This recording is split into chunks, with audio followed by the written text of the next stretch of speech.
Your style and your flavor make the city rock. They must say the season come out with a bang. Coach Minzy, best round here. Remember that.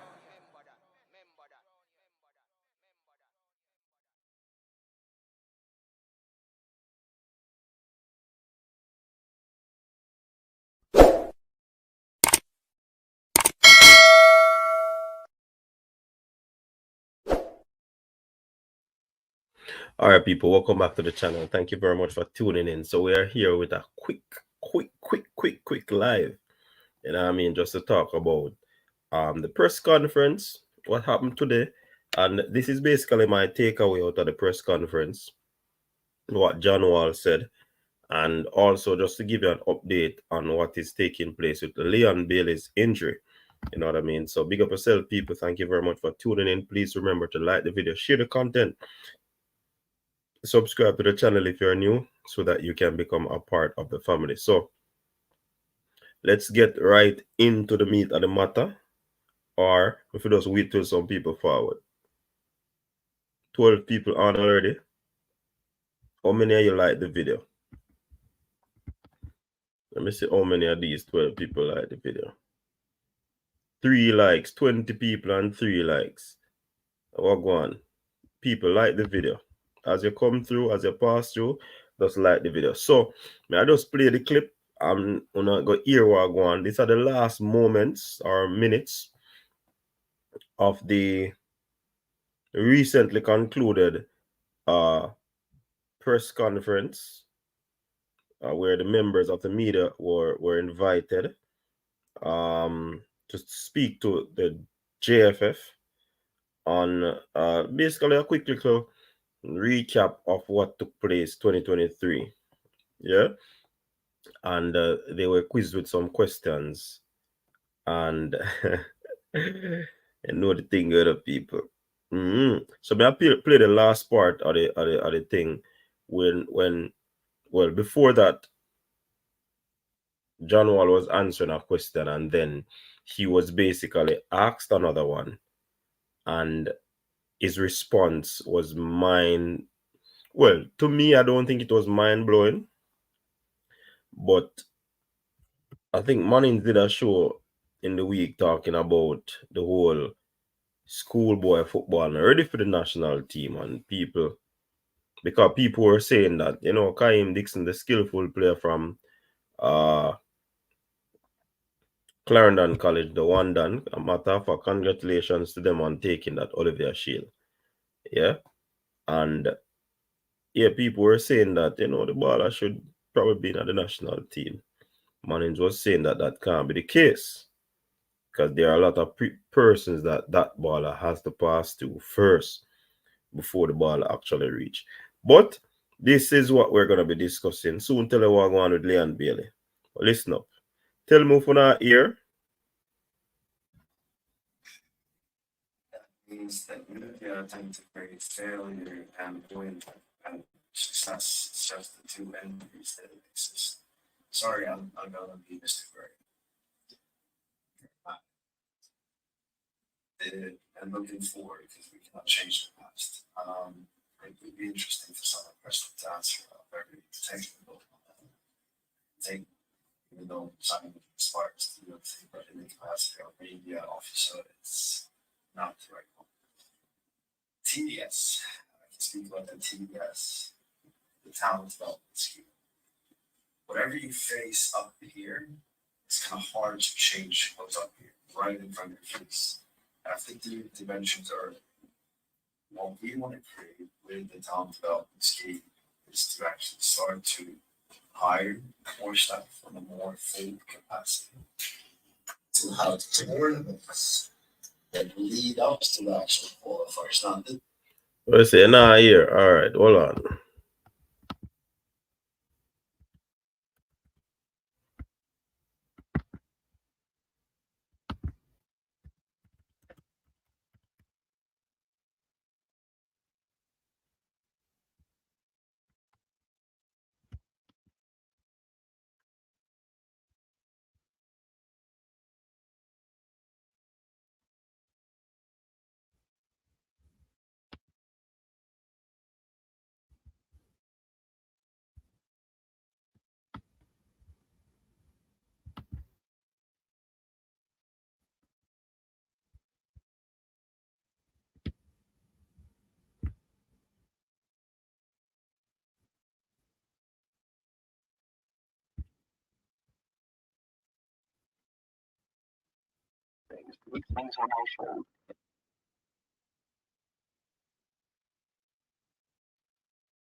All right, you not hear me?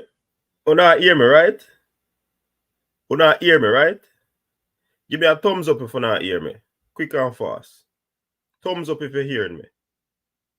Quick, quick, quick. Thumbs up if you hear me. Thumbs up. All right. So, essentially, what John Wall is saying, people, is that when the question was asked if there's any players in the recently concluded football, schoolboy football, if there are any players that he see that they could bring those players into the national U20. Man, say how the expression was Denmark and other people have like 20,000 minutes, something like that, him say. And schoolboy footballers, they're not going to cut it, basically, him say. There are players there, but how are they going to be competing with professional? The man say minutes in the senior team, and that are the key thing. And that is in comparison to who these players are going to be going up against. So this notion of, bringing players into the national team because, we have a wonderful schoolboy football season. But again, this is what you'll see players doing against their peers. They're going to be looking good. They're going to be looking, some of them, out of class. But the reality of the situation is that to compete with professional players, that is basically a no-no. I mean, you have a few players that can make the transition. You have a few players that, and when you're talking about making the transition, it's still going to be difficult for them. So our footballer, the man say even the Premier League is semi-professional. And we didn't know that long time. So you can imagine the local or the domestic players are struggling to get into the senior team, much less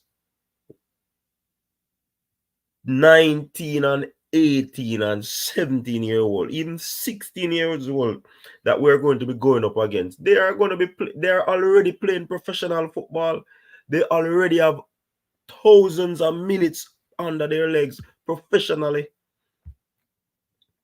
We have to work with what we have, We have to work with what we have. But from what I'm gathering is that, I mean, they might say schoolboy footballer that is talented. But do we use a schoolboy football contingency to go into the qualifiers? It does sound like that them depend.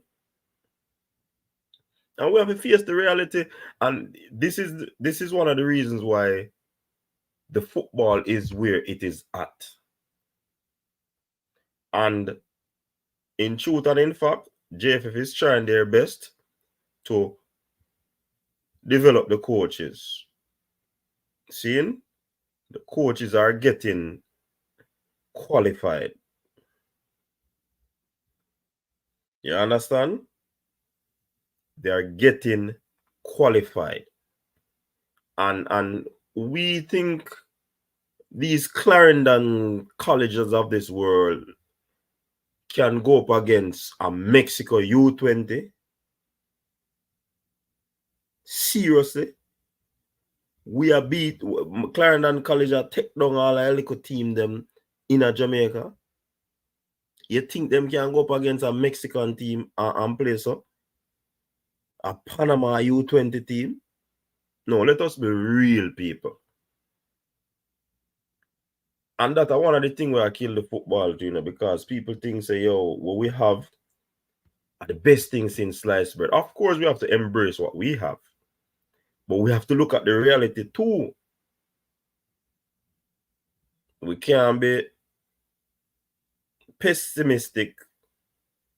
And it's kind of hard to be optimistic in this situation. So what would happen, I believe, is that we can try chart a pathway for the best talents that was in the league. But to say to use these players, listen, Virgin, remember saying, local or domestic players go to training with the senior team, A man who are leading goal scorer in our league say, yo, training hard. A ball game and move quick. So you can imagine this to the schoolboy teams or these schoolboy teams that we have. We'll put together an all-star team to play against a Mexico. Players who have been playing professionally. Listen, we do it in the earlier time, We do it, We qualify for World Cup under 17, under 20, But when we go there, what happened?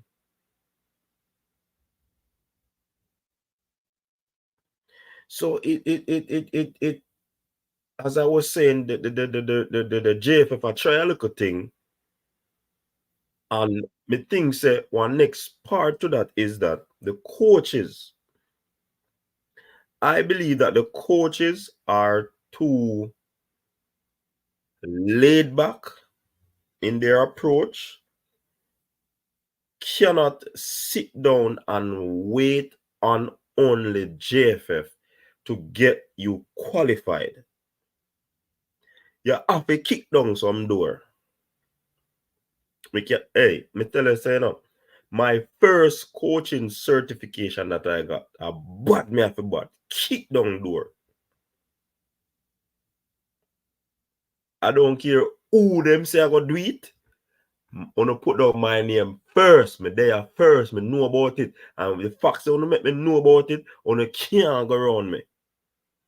And if wanna go around me, I have trouble.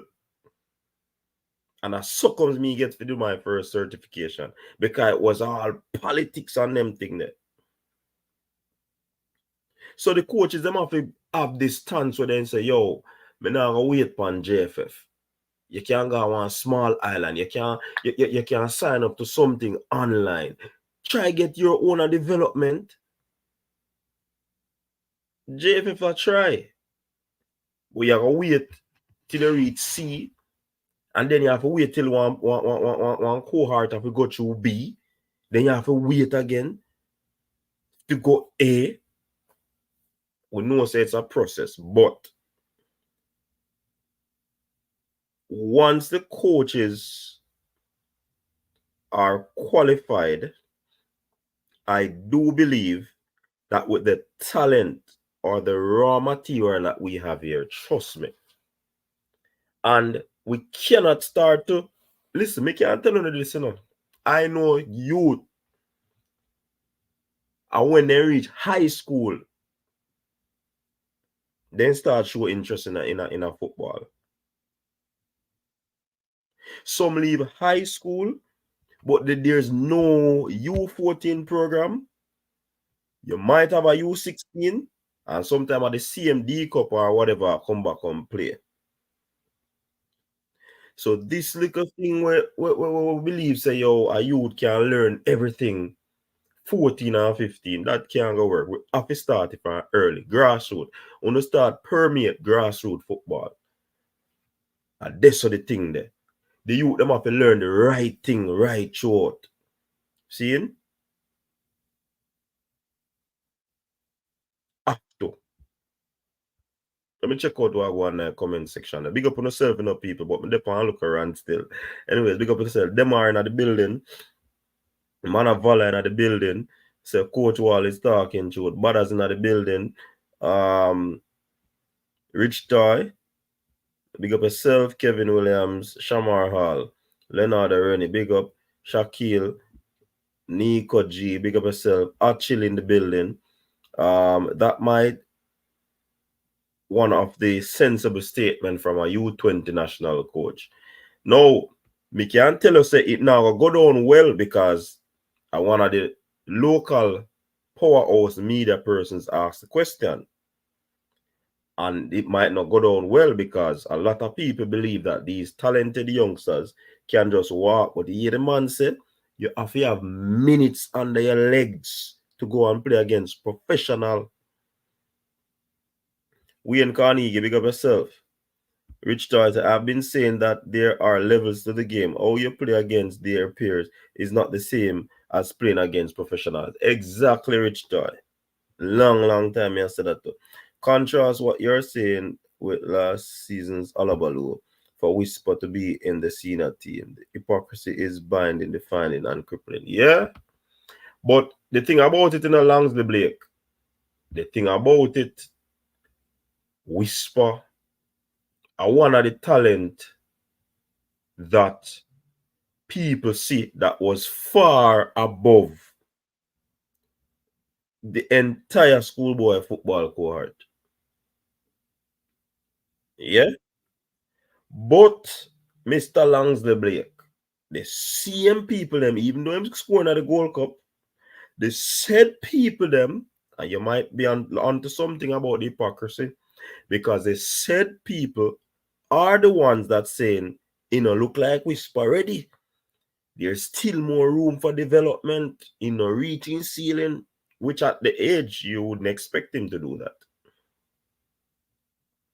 So people realize Whisper coming in a U20 in the national team and look like he's ready. Did we see him how he look in some of the games, Mr. Blake? Some of the games in last night game,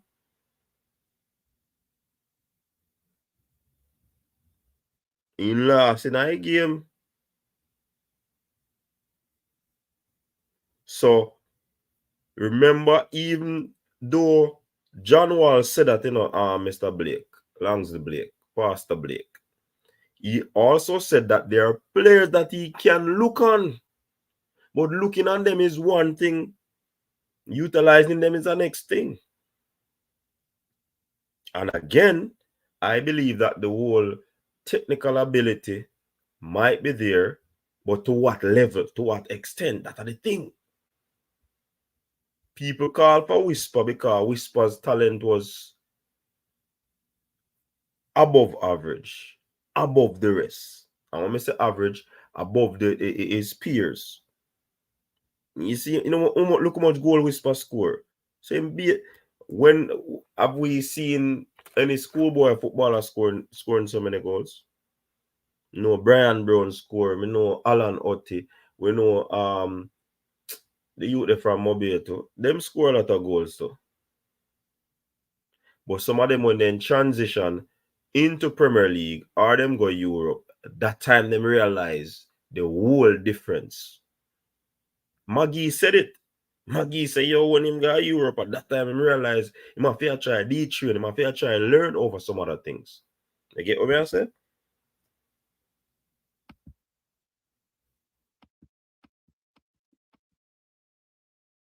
Big up yourself, Richie. Richie, we see interviewer come up in a Richie. Nigel, big up yourself. Parish goes, big up yourself. Coach, I talk truth, but him shouldn't take this job if some coach did say that them would have fired him. Me not understand that Paris concept. You mean him shouldn't take the U20 coaching job? Me not get that. Big up yourself, Derek G. Sherman, big up yourself, Yeah, hey, a fox. Me know that some people in the Jamaican community right now, right across the island, don't like that statement there. And them I wonder where John Wall are going with.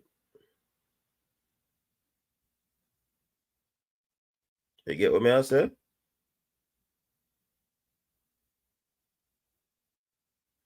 Yup. Try and compare and playing 3 months against 9 months of a year. Yeah, coach. Not and I remember, some of these 18 and 19-year-old are in academy. Them are play for under 20. Them are play for U23. Them have their own league where them are play already, Some of them are already in clubs. And I probably play for the second team for the club, So that's why the man I said him look on the Scandinavian section, Denmark, 20,000 minutes. Players gone already professionally at that age. So pretty much what I must say, a year, our football is cram in our little season. Little youth I play against little youth. You have some little youth better than some little youth. You have some kinetic intelligence is better than some that they able to play the system or the coach I try bring, and them are gonna learn it quick because of their footballing knowledge, their adaptation and all of these things. But the reality is that switching gears for them to play against professional players, that are the difference. And we love football of them, but we have a face reality. Of course, we spot one of the anomalies. We not go around that. And we know that. That's why me explain that to Langsley Blake. You understand? Exactly, Chris King. We span a player not only in Jamaica and go and play against players of different types. So him not only play schoolboy football. If Whisper was good enough last season, these boys are as good. And since the coach puts it out there, take the instruction and learn. None of them are ready. Longs the blade, I've got to drop a link, make you come tell you what go on, you know. Your son really strong on this point. Longs, that's what the man calls an anomaly. Whisper was elite, y'all can't question that.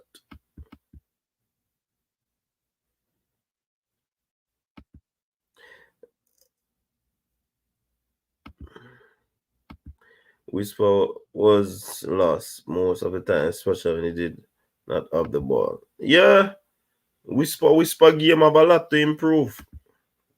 And it's sure mostly when him play with the senior team. But him above what was on offer this season.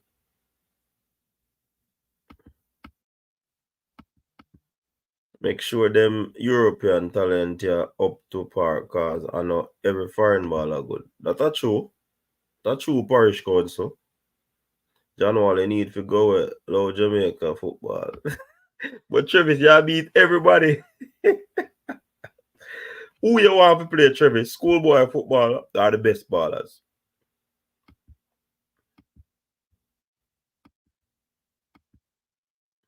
We rather pick Trevante when I score a goal almost 1 year now. Oh, Learman, remember that youth there? I think how him used to go. Glenmuir. Sherman Scott, a Glenmuir baller that Whisper did not play one game that suggested he was ready for that level, even the game he scored in. So Longsley could have said that is a different organization and a different conversation from what we all talk about, you know. Mm-hmm. Learman are from Glenmuir. Dixon has more goals than Whisper. Just a question. Me no know. Santini, coach, there's also a 5-minute interview with the coach on MG Sport that you should play. Don't tell me what I talk about, no? Santini, tell me what I talk about. I do like the statement, me hurt. Really? You hurt, Parish Council? Why you hurt? And at the last side, Parish Council, me you say, I coach so yeah, work with it. Eh? Mr. United, it makes sense to him. Big up yourself, Conroy. Long time, we forget a coach like John Wall. John has his international career and reputation to protect. So the general now have no time for rubbish. No, you can't call the baller then rubbish, Kevin. Then good enough for them own a league. Get what me I say? Paris County, you really understand football. Is the phone line open, coach? You know, say phone line. You know, me I go drop the link because the phone probably I go on charge. I not set up nothing, you know, me just get my laptop and just jump on for a minute. Me just drop the link. If you don't want to show your face, you just do what you need for it. Me drop the link. So you can call in using the link.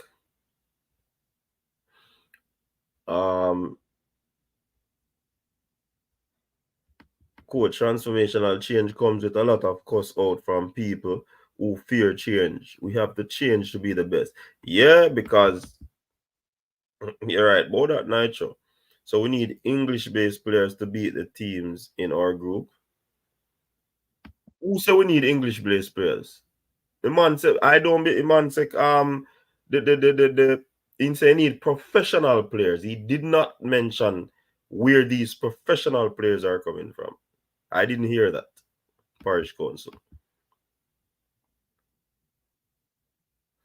As a coach, speak to Whispers tally in the context of the tally of the other players in his team. I just don't see how you see it. All right, Mr. Blake, forward on. Mr. Blake, what go on?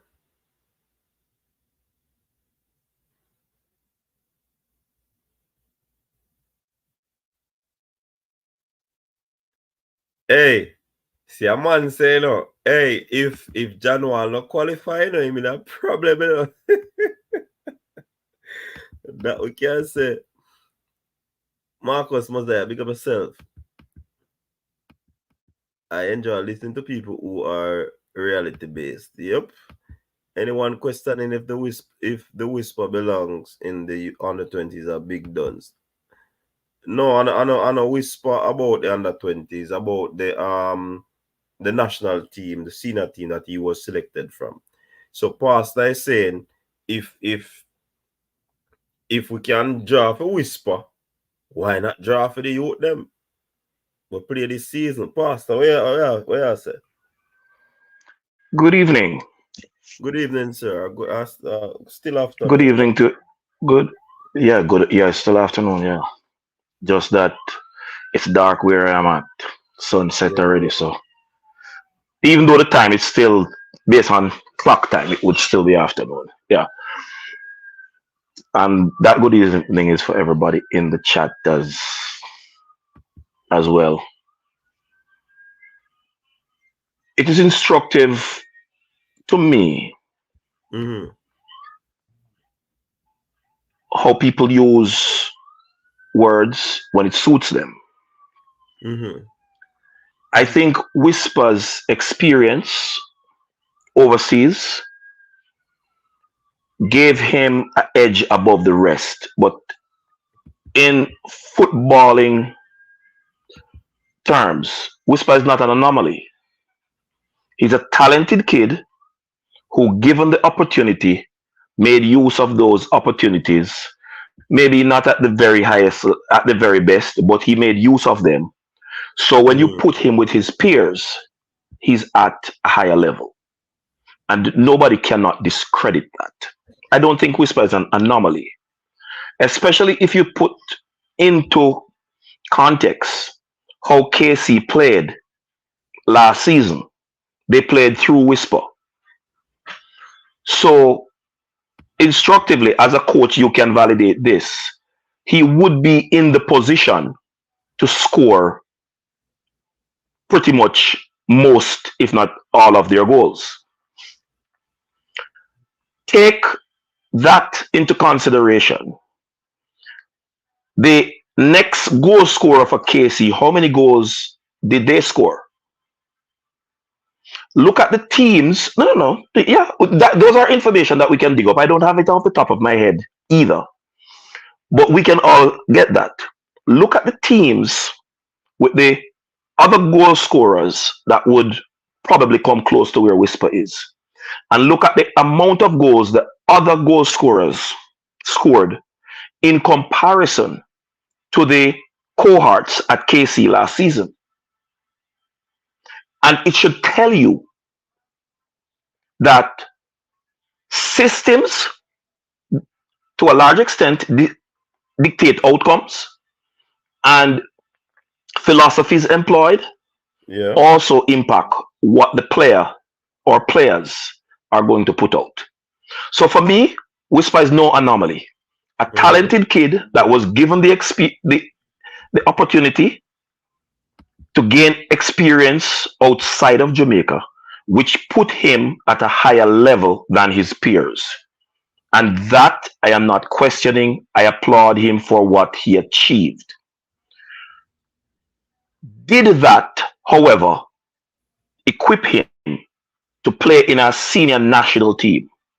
And on no football metrics can your answer be yes, because the levels are different. We love him, we wanted him to progress, and the quicker we accept the fact that the marketing strategy of Craig Butler for his players is above everybody else marketing football players in Jamaica,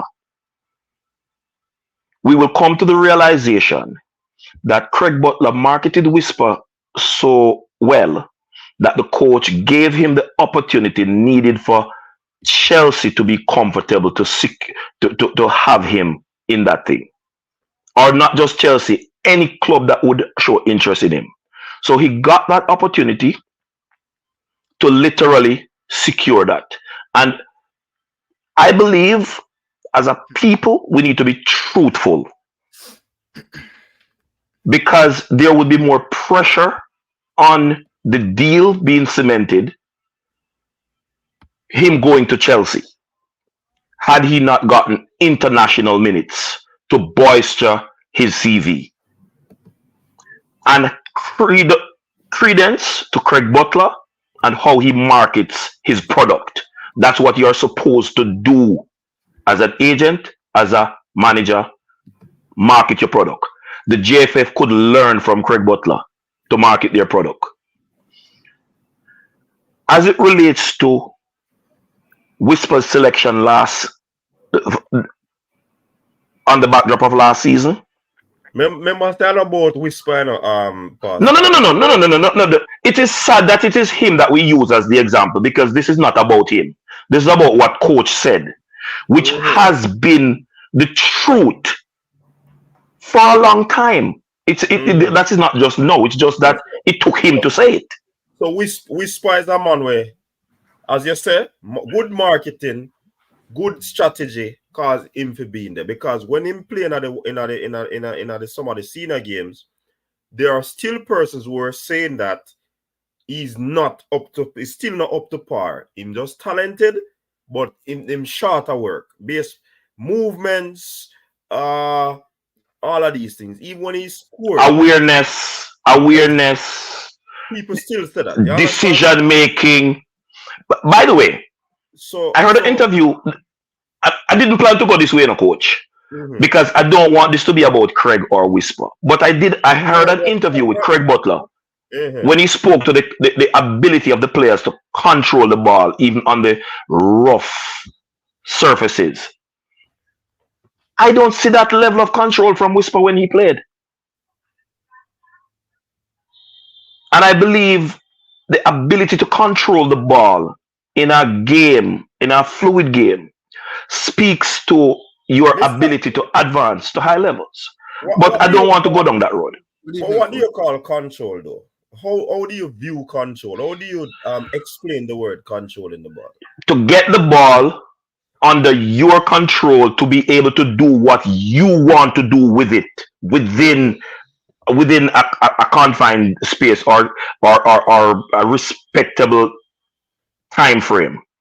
Did you know that if somebody kicks a ball to you and you as the player quote unquote controls it and put it into a space, that is still you controlling the ball? Yes. Persons think that control is that boom, the ball dead by your chest and now move. It don't have to be dead. It don't have to be dead because you could pass it into the space to run onto it. That's how you control it to that space. It doesn't have to be dead.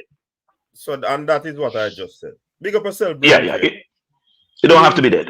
Could I ask Pastor a question? Good evening to Pastor as well. Yes.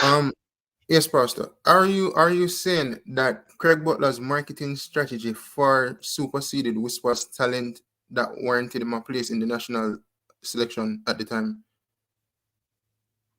No. Because at the end of the day, you have... No, that's not what I said. Now I'm asking you, is that what you're trying to say? Because it sounds like that. No, and I'm answering you no. Okay. I'm answering you no. So, Pastor, you agree with John Wall or you disagree? 100% plus bonus 10 points.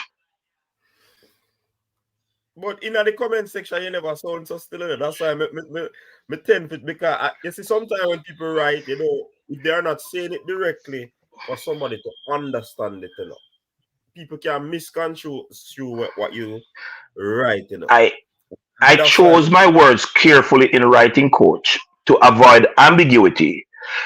But because the English language is such that words have several meanings, it is not as easy that way to get it for everybody because people are at different levels of understanding of the very English language that is the national language for Jamaica, so to speak. One of the most difficult languages ever to learn in the world because it is derived from too many too many words in the Because of the English. syntax of English, yes. Yeah. Exactly. Come from all sort of different The English languages. language borrows from everybody. Exactly. So that's why it is a very difficult one to understand. Even the linguist will tell you, and they will even have errors in what they say and write too because of how difficult the Well, English language. So credit to the English teachers that I've had at all the levels that I've been fortunate to study at. I've had good English teachers and I've had some very good orators to actually help me to assimilate and articulate properly. So, I mean, we so we so, we so, we, we are so you products of say our environment. you say you agree with him. Footballing religion. What say you? Yes, coach. I wholeheartedly agree with John Wall, and you said Mm-hmm. something earlier on where I definitely agree with, where you said that you've met a lot of footballers who is not only until the age of 14 and 15 they kind Yeah. of take on the football, and I can attest to Seriously. that. I remember going to high school where not many players for the Doncaster Cup team, they didn't show interest before at the prep school or primary school level. Mm-hmm. It would have been, just knockings in and about the community on a Sunday or Saturday.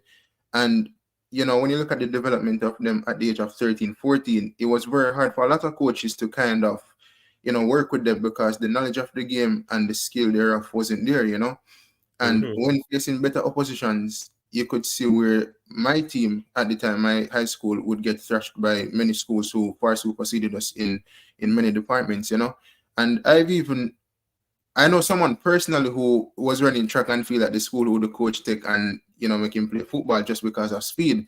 So how can Mm-hmm. you then go up against a school like Jamaica College and these schools and try to get a result, or Manchester High School like that, because they were far more talented than us. And I think Jamaica has this culture of, I think we're a very set of loyalist people, Mm-hmm. and sometimes we're very blinded by loyalty to football players or athletes or just people in Jamaica in general. So whenever John Wall and people with the knowledge and the facts come out and say things like this, many people will be offended, and they definitely not agree with it, with what he's saying. So like Travis and others that are on what's his name? Parish council to say that they're offended by all of this comment. I mean, if we're being truthful, and not loyalist, as you say in a football religion, the fact of the matter is that, do we really believe? I want to be truthful, people. Don't rush to answer it. Do we really believe that an all-star team from, or not say an all-star team, a 23 selected few, or the chosen few from this cohort of the schoolboy football season, can actually be trained and put together to learn the system of the coach in the short space of time and go into qualification playing against these seasoned professionals and come out unscathed, unscratched in this competition or this qualification. Let us be honest with ourselves. So all Can our I people answer will feel first? here. Yeah, man. All our people will feel, no, make we hear from CC first. All our people will feel hurt in the comment section. Don't think about it for real. Think about it. CC. All right, so let me say this. I have two things. I agree, and I also think it's an irresponsible statement given the context. So I will agree that schoolboy football players at this present moment, given the conditions under which they are playing, can't compete with elite players. So if you say they can't compete with the elites, I would fully But that's what agree he with you. said. Yeah, but I'm saying it's an And irresponsible he hold on. Before you say it's a irresponsible statement, he also went on to say, yes, there are players that can be looked on, but But there is that BUT. Yeah, but all right. So my You know. thing is this. My thing is this. You have a guy named Kendry Paez that plays for Ecuador now. I think Chelsea Mm-hmm. purchased him, but 2 years time before he can sign his contract. He's 16 years old. Mm-hmm. Kendry Paez is playing in professional football, basically in his country. You have Claudio Echeverri that played for Argentina recently, Mm-hmm. and they went to the semifinal of the U17 World Cup. He plays for River Plate. The thing, Jamaica's football is one in such that we don't have a season-long tournament for the youths. So if there's not a season-long tournament for under 17 or under 17, an age group of under 17 players or under 20 players, and we have not been a country where majority of these players are on the rosters of these professional clubs playing week in, week out. These clubs are semi-professional clubs like the Arbor Views, the Waterhouse, all of those clubs. When you look at the under 17 roster for a lot of these other countries that went to the under 17 World Cup recently concluded where Germany won. If you look at the German roster, look at the clubs that these guys are associated with. Look at the French roster. Look at the clubs that these guys are associated with. For Jamaica now, when you look at the players, what we have as our elite level, age level competition is schoolboy football. What they have as their elite level is a season long, which is like probably 9 month long football. There's a 9 month long football. They have a 9 month long football calendar. We have a 3 month long football calendar for our similar age group. So for me, it is obvious if you play 3 months of football, right, and you are not playing any type of football for the next 6 months, you are not going to be able to compete against um guys who are playing for 9 months, training week in, week out. That this is their job. The only time they don't play is when it's the off season and them gone on vacation. Oh, you cannot compete against these guys. However, I'm saying that's an obvious statement to make. If the very same schoolboys that we have were to be playing in tournaments they are in, say for example, we have 15 academies in Jamaica, and we had a competition that started from August and it ended in May, and that is played every year. And they have this from the under 10 level, the under 13 level, the under 15 level, the under 17 level. I can guarantee you that you would find at least 10 players, well, just put it at cap at least 10 players that could compete at the elite level at over a period of time, over like for 10 years. You will find players that could compete at elite level, and you could find players that are 16, 17, and 18.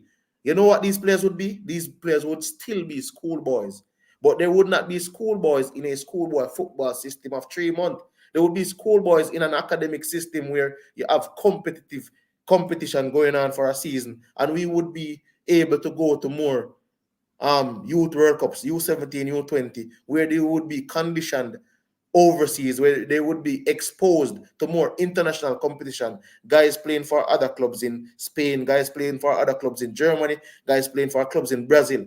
So they would have the exposure playing against these guys who have played at a much higher level because given our level. So for me, it's an obvious statement. However, it's an obvious statement to make. It's like you're saying that the grass is green, or you're saying the sky is blue. Obviously, at this current point in time, that is what it is. You cannot compete. However, for example, like for example, with our next player, then in the case of even Richards, who signed at a tender age, he would have been exposed more than some. Leon Bailey. When Leon Bailey went to Europe, Leon Bailey was a schoolboy. Basically, we can classify him as schoolboy. He might have not played in the schoolboy football system, but he was a schoolboy when he went to Genk. He was schoolboy age. So you notice this is a schoolboy who went to Genk and was playing with Kevin De Bruyne, Thibaut Courtois, all of those guys.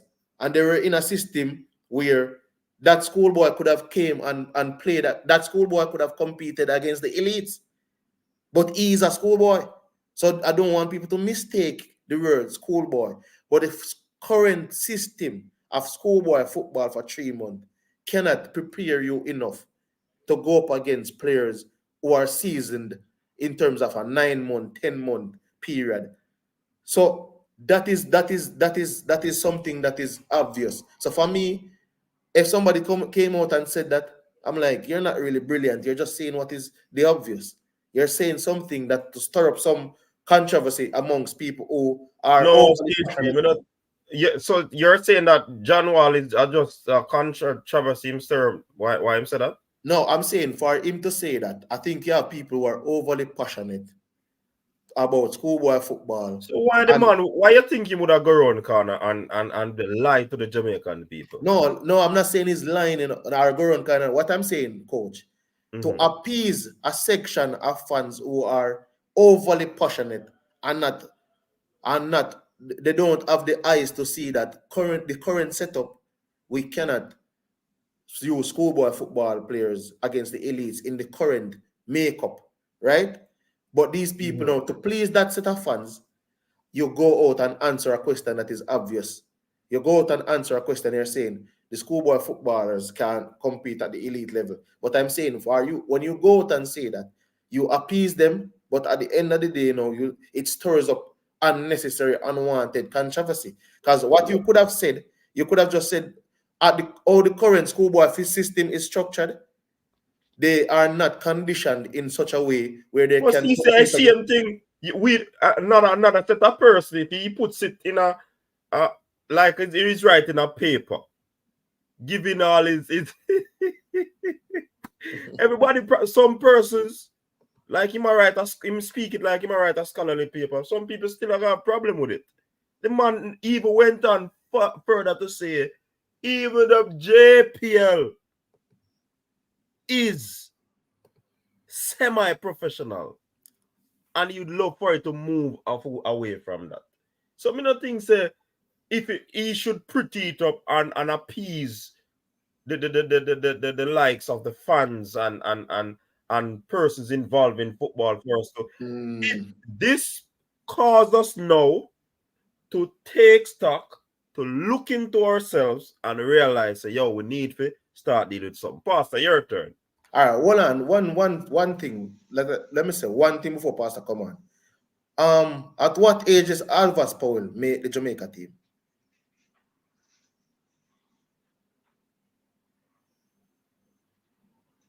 What age did Alvas Powell make the Jamaica team? I don't remember, but I think he was a teenager. He was a schoolboy. Yeah.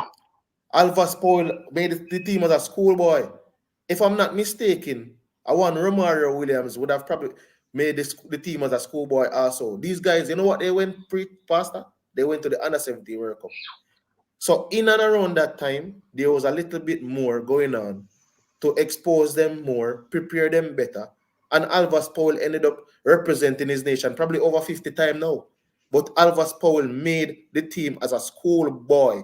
I don't want people to forget that, And Alvas Powell also got a contract as a schoolboy. So it's not like say Alvas Powell got a contract after he was a big man. He was a schoolboy age group person.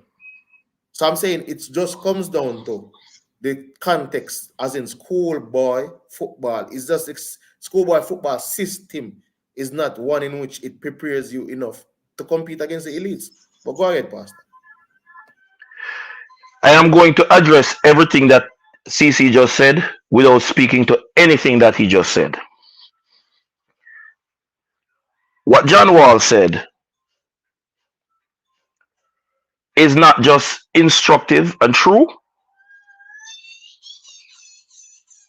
but it is something that is against the ill advised patriotism or loyalty that too many of the so called fans of football in Jamaica have.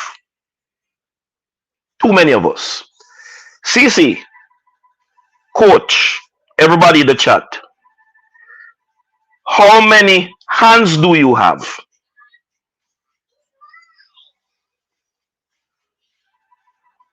Yes, hands. How many hands do you have? You have two hands. How many limbs do you have? Several No. I need a number. How many limbs do you have? limbs. Do you, CC, have? You have two hands. How many limbs do you have? I think limbs would be 4 limbs. Okay. You think I would hope that coach know that he has 4 limbs. You And I'm going can't somewhere ask- with, Me's a scientist. You can't ask me that. no, I'm going somewhere with this, you know. I'm going somewhere with this, you know. The Jamaica so-called, and I'm putting it in quotations and bold cap. The Jamaican so-called football fans has a body with 4 limbs, but we are only prepared to use 2 of them. And the 2 that we are prepared to use are probably the 2 lowest ones. Let me unpack that for you. Unlike a lot of countries, Jamaica has the better equipped part of its football product in the diaspora. Note I did not say England. But the so-called fans, including the administration of the Jamaica Football Federation, is prepared to cripple the program at the expense of developing local football across both sects. Don't bite it. Don't swallow it yet, coach. Hold on. I said that way because of the press conference I heard Mr. Chung speaking at. It brought tears to my eyes when Mr. Chung spoke. But let me just deal with the John Wall thing here. So what John Wall actually said, which flew over the head of the fan base, he literally said that to the JFF. The man, you said he has his credentials on the line. Note that that's what John Wall is telling JFF. Don't expect me to be picking from the underdeveloped, under-equipped local cohort if you are going to charge me with the responsibility to qualify. They are not at that level. So him literally I tell those who like talking at the coach ears who to pick. So listen to me. What I need or believe I need to qualify is not in the local cohort. Since people swim below the surface and then I understand what the coach is saying. Every time I hear people talk about the locals who qualified at schoolboy level and go on to the national team and went somewhere, I am watching Jamaica's football from 1990. That is 33 years now, coach. Hold on. The high school players who went national and went pro overseas and did well does not number in the dozens in 33 years. In a number in the dozens. And that is 33 years. You're talking about an international competition with professional players. And that is what you have as your premise. In my mind, you're ignorant. In my mind, you are crippled because you have failed to inform yourself of what obtains outside of the border of your little community. If you're going to be playing, I want to draw a parallel here. There's a young man running for Jamaica now. I think he does the 400-meter hurdles. Hyde. His name is Hyde. CC and everybody listening, the reason players excel is when they do more than one sporting discipline in the Jamaica schoolboy system. Because that's the only way you're going to be fit enough to outperform your peers. The football season is 3 months. The cricket season is 3 months. The track season is 3 months. That give you 9 months. If you don't play the three discipline, you will never be fit enough to compete with nobody at an international level. How many of these footballers today even play table tennis or badminton after the football season done? Very few. And I'm telling you that, forgive me, Lord, because I don't really want to harp on Whispers thing. I like the fact that the guy is that talented, but I still hold Grim responsible for not speaking truthfully to us, the fans, as it relates to Whispers' inclusion in the senior team. We still hold him responsible for that. Because he did not. Because Whisper and no high school footballer presently in Jamaica is not ready for no senior national team going on international assignment. None. You're only playing 3 months of the year and you're going up against people who are playing 9 months of the year within a system graded to make you perform at your best consistently. Could you stick up in, coach? I have a question for Pastor. Yes, I can pause. Yes, Pastor. Pertaining to Whisper and his inclusion in the national team, right? I think talent is always subjective to the eye of anyone that watches football, right? And everyone uses a different metric to judge a talent of a player. However, if it is that Whisper had scored, say, 5 goals in majority of his appearances for the Jamaican national team, right? Would you have had the same opinion of his inclusion in the team? Whisper scored 1 goal in the Gold Cup, and in that match, he was lost. No, I'm saying. What do you think? No, I'm saying to you, I'm answering your question. What do you think of my assessment? The match in the Gold Cup that Whisper scored in, he was lost. What do you think my answer would be to you, the question you just asked me? It is not goals. Because if he's in the right position and the ball is fed to him, I believe he's talented enough to put it in the back of the net. But that is not the only metric by which you grade a player's readiness for a particular engagement. Okay, you say that, right? When it comes to the fostering and nurturing of a young player that is, at the age of 16, 17, 18, if you look at club levels, right, I know that they have a bit more resources compared to schoolboy football. And however, you see where coaches try to embed players at the same age as Whisper who aren't currently ready.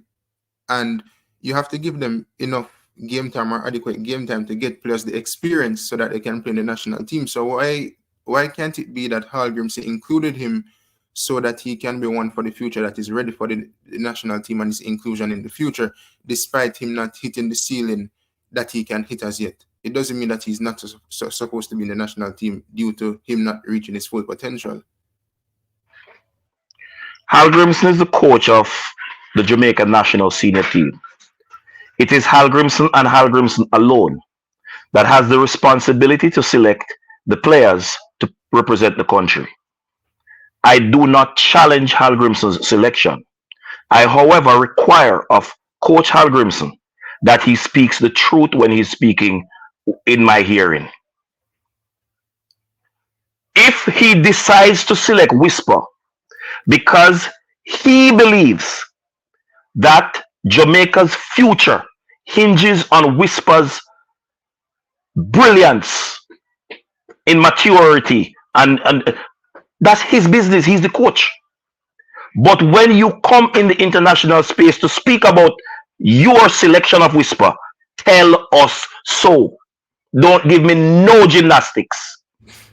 No, hold on. Remember me telling you, man, this show is not about Whisper, you know. Why we not come and make the show about Whisper? We are talking about the U20 and the schoolboy football. Whisper gone through the gate, you know. You can't stop Whisper again, you know. No matter how no Whisper. On have to speak now. No more whispering. Only if even if you take microphone or on use loudspeaker or whatever, you can't stop Whisper. So in the sense we go back into the Whisper conversation. Because the Whisper conversation, me not think say it necessary in this. Right now, the people them upset because John Wall thought the truth. John Wall said the schoolboy football not ready. But another thing, coach. I think the people are upset. The people are play under 20. Hold on the CC. Remember last time, you know, some professional footballer did come, you know, and we see him one beat Marcel Gilles, you know, because he never picked the youth them, you know, the splat and the Lembikisa, you know, and saying send one people, you know. So now the man say, them man are not ready, and people hurt. All right, let me tell you why, coach. Why people hurt. You know, hypocritical. No, people hurt because people hurt. All right, I will not go. I will address what Pastor Easy, the pastor asked me limbs and all. I don't even know why Pastor asked me the question there. And he said we go somewhere, you know, but he look like no, I was just saying, I'm not gonna go down the route that Pastor is going, but I will take another route. No, well, honestly, he said he will go somewhere with the question, you know, but look like he misses stuff. But coach, I'm gonna tell you why people upset. I'm gonna want to bring the thing in this. For example, when Bibi Gardner got picked to the national team, how many games would have Bibi Gardner would have played for Harbourview in the Premier League? Because people feel like it's on the back of Harbourview, Bibi Gardner make the national team. Not many. So Bibi Gardner basically made the team as a schoolboy. Yes. Well, hold on, Pastor. Remember, I'm just answering. I'm not commenting. I'm just answering your question that you asked. Yes. If, for example, the coach picked Bibi Gardner and say, I picked Bibi Gardner, and based on what I saw him doing in schoolboy football, and based on a few games that I saw him play in the Premier League, I think we can give him a run and see what he is capable of. He came out and you have to look at performances, right? If the coach now turn around in our next time now, when the fans them say, what about this player, coach? How would you look at him? And the coach will come and say, schoolboy football can't compete with elites. But coach, you just take out Bibi Gardner out of school and then can compete with the big people. So how can you now go back around that now? Why is it that you selected Bibi Gardner in the first place? I don't think you can use the minority. What I'm trying to say. Whisper one. It's one, you know. Hold on now. To the misconstrue the man's statement as well, you know. The man said the other youths are play how many thousand minutes under their feet already professionally. In nothing the schoolboy football. But in the same breath, he said, of course I'll be looking. Of course I've seen. Coach. On that note, you said I said I would be going somewhere, but it looked like me missed this stop. No, man, next No, Pastor. Remember your stop. Remember stop the PC, you know. Just remember your stop. All right, what I say is what I transferred. I moved the argument to Bibi Gardner 25 years ago because I don't really want to harp on a recent thing. What I'm trying to say is that recently you chose a player who was playing schoolboy football, right? And then you come and make this blanket statement. So the blanket statement now shows that you're an hypocrite because you selected a player who is a schoolboy footballer, but you're coming and make this blanket statement. So your statement is hypocritical in and of itself. So what you should say is you should have prefaced. And I would disagree. You understand what I say? But now, let me ask you, Pastor, if the statement, Pastor, let me ask you a question, Pastor. If you run an experiment 100 times and it is correct 99, but it is incorrect once, is it a failure or a success? What you just asked, that's successful. 99% is accepted as an A. It's a failure or a success? And I said it is a success. The question you just asked, that's a successful experiment. If you run an experiment 100 times, it takes one failure to say it's a failed experiment. One failure to throw out the whole theory and say this is failed. So if you and that's why the man said. That's why him say if the U20 not qualify, if the people view that as the failure, he say if the qualification is the only failure. Remember, say man say a lot of things to you can't just even though at that part they really are discussing. But see, are you saying that? Are you saying that? Hold on now. Are you saying that the Bibi Gardner situation is a case of success? So we should continue on that trajectory of selecting schoolboy footballers? Listen, yes or no? No. I'm not saying we should continue on that trajectory. To be honest, I feel like I have a opinion or a view as to why certain selection was made even recently with certain players. And it has come from a position of a previous player that was in Europe, in and around the same camp, and the similar situation was brewing for that player to go to a higher level league. But he had to go around in a different scenario before representing the country. So I have an opinion as to why that choice was made. I am saying it's just maybe hypocritical is too much of a strong word. So I will dial back on the strength of the vocabulary, the word that I'm using. So yeah, because somebody say no CC. Yes, I say he made mention of Bibi Gardner and Whisper as anomalies, right? So he can't be an hypocrite if he did mention them in the whole conversation. And he and me telling you say there are players, him see players, but that still no mean say him gonna use them, yes or no. Him said it, and even if him use them, I don't think it is gonna negate from the statement we make, and we can't judge him off of that, because if he choose 10 players from the schoolboy football just concluded league, he still hold to the notion that it's not ready. You can't use amateur or less than amateur players to compete against. Well, look at this like this, coach.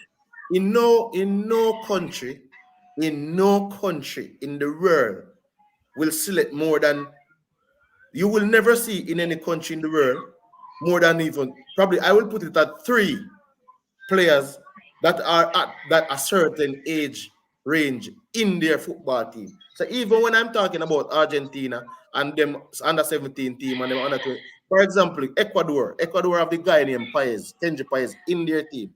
But how many 16 or 17 year-olds Ecuadorian are in the team? Not much. They probably have 3. They probably will have 2 under the age of 20 or 3 under the age of 20.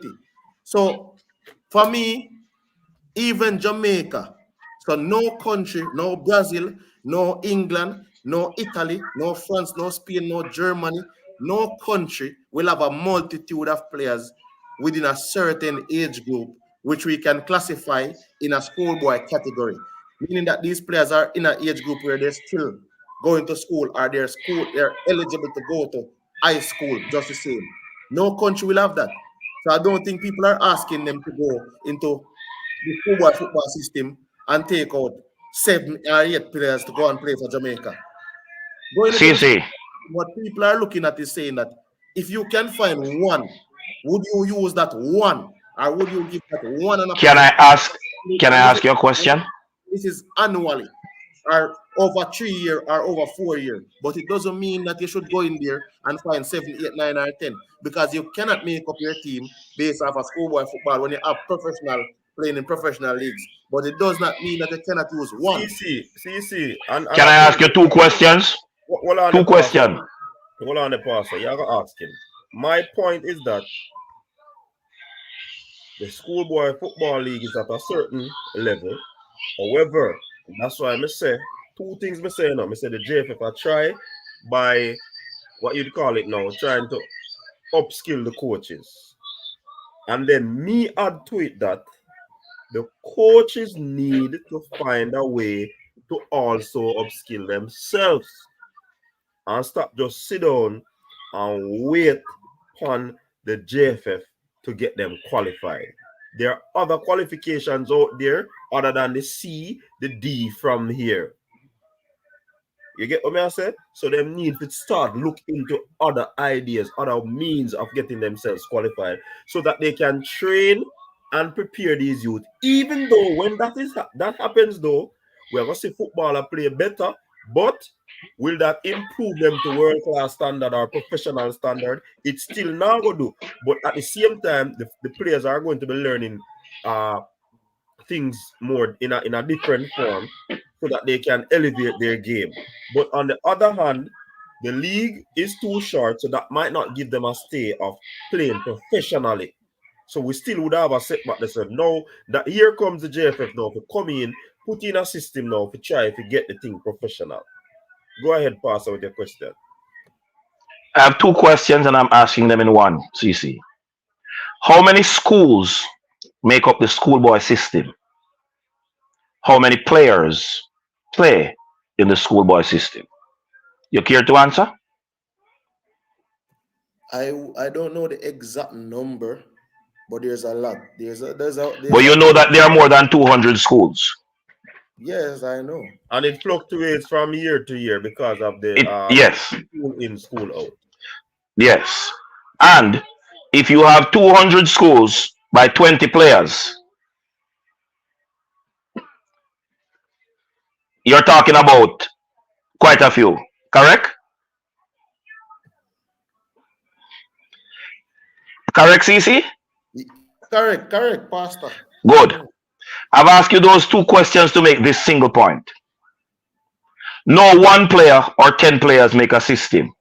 The coach says the schoolboy system is not at the level that can produce players to compete against on an international circuit with professional players having how much 1,000 minutes under them belt. Full stop. It doesn't matter if you find 1 or 10 because the system is not at the level to produce players equipped to compete at that level. The coach went on to say he will look as he have been looking. So, for anybody who is concerned that the coach is rubbishing the schoolboy system, no, he did not do that.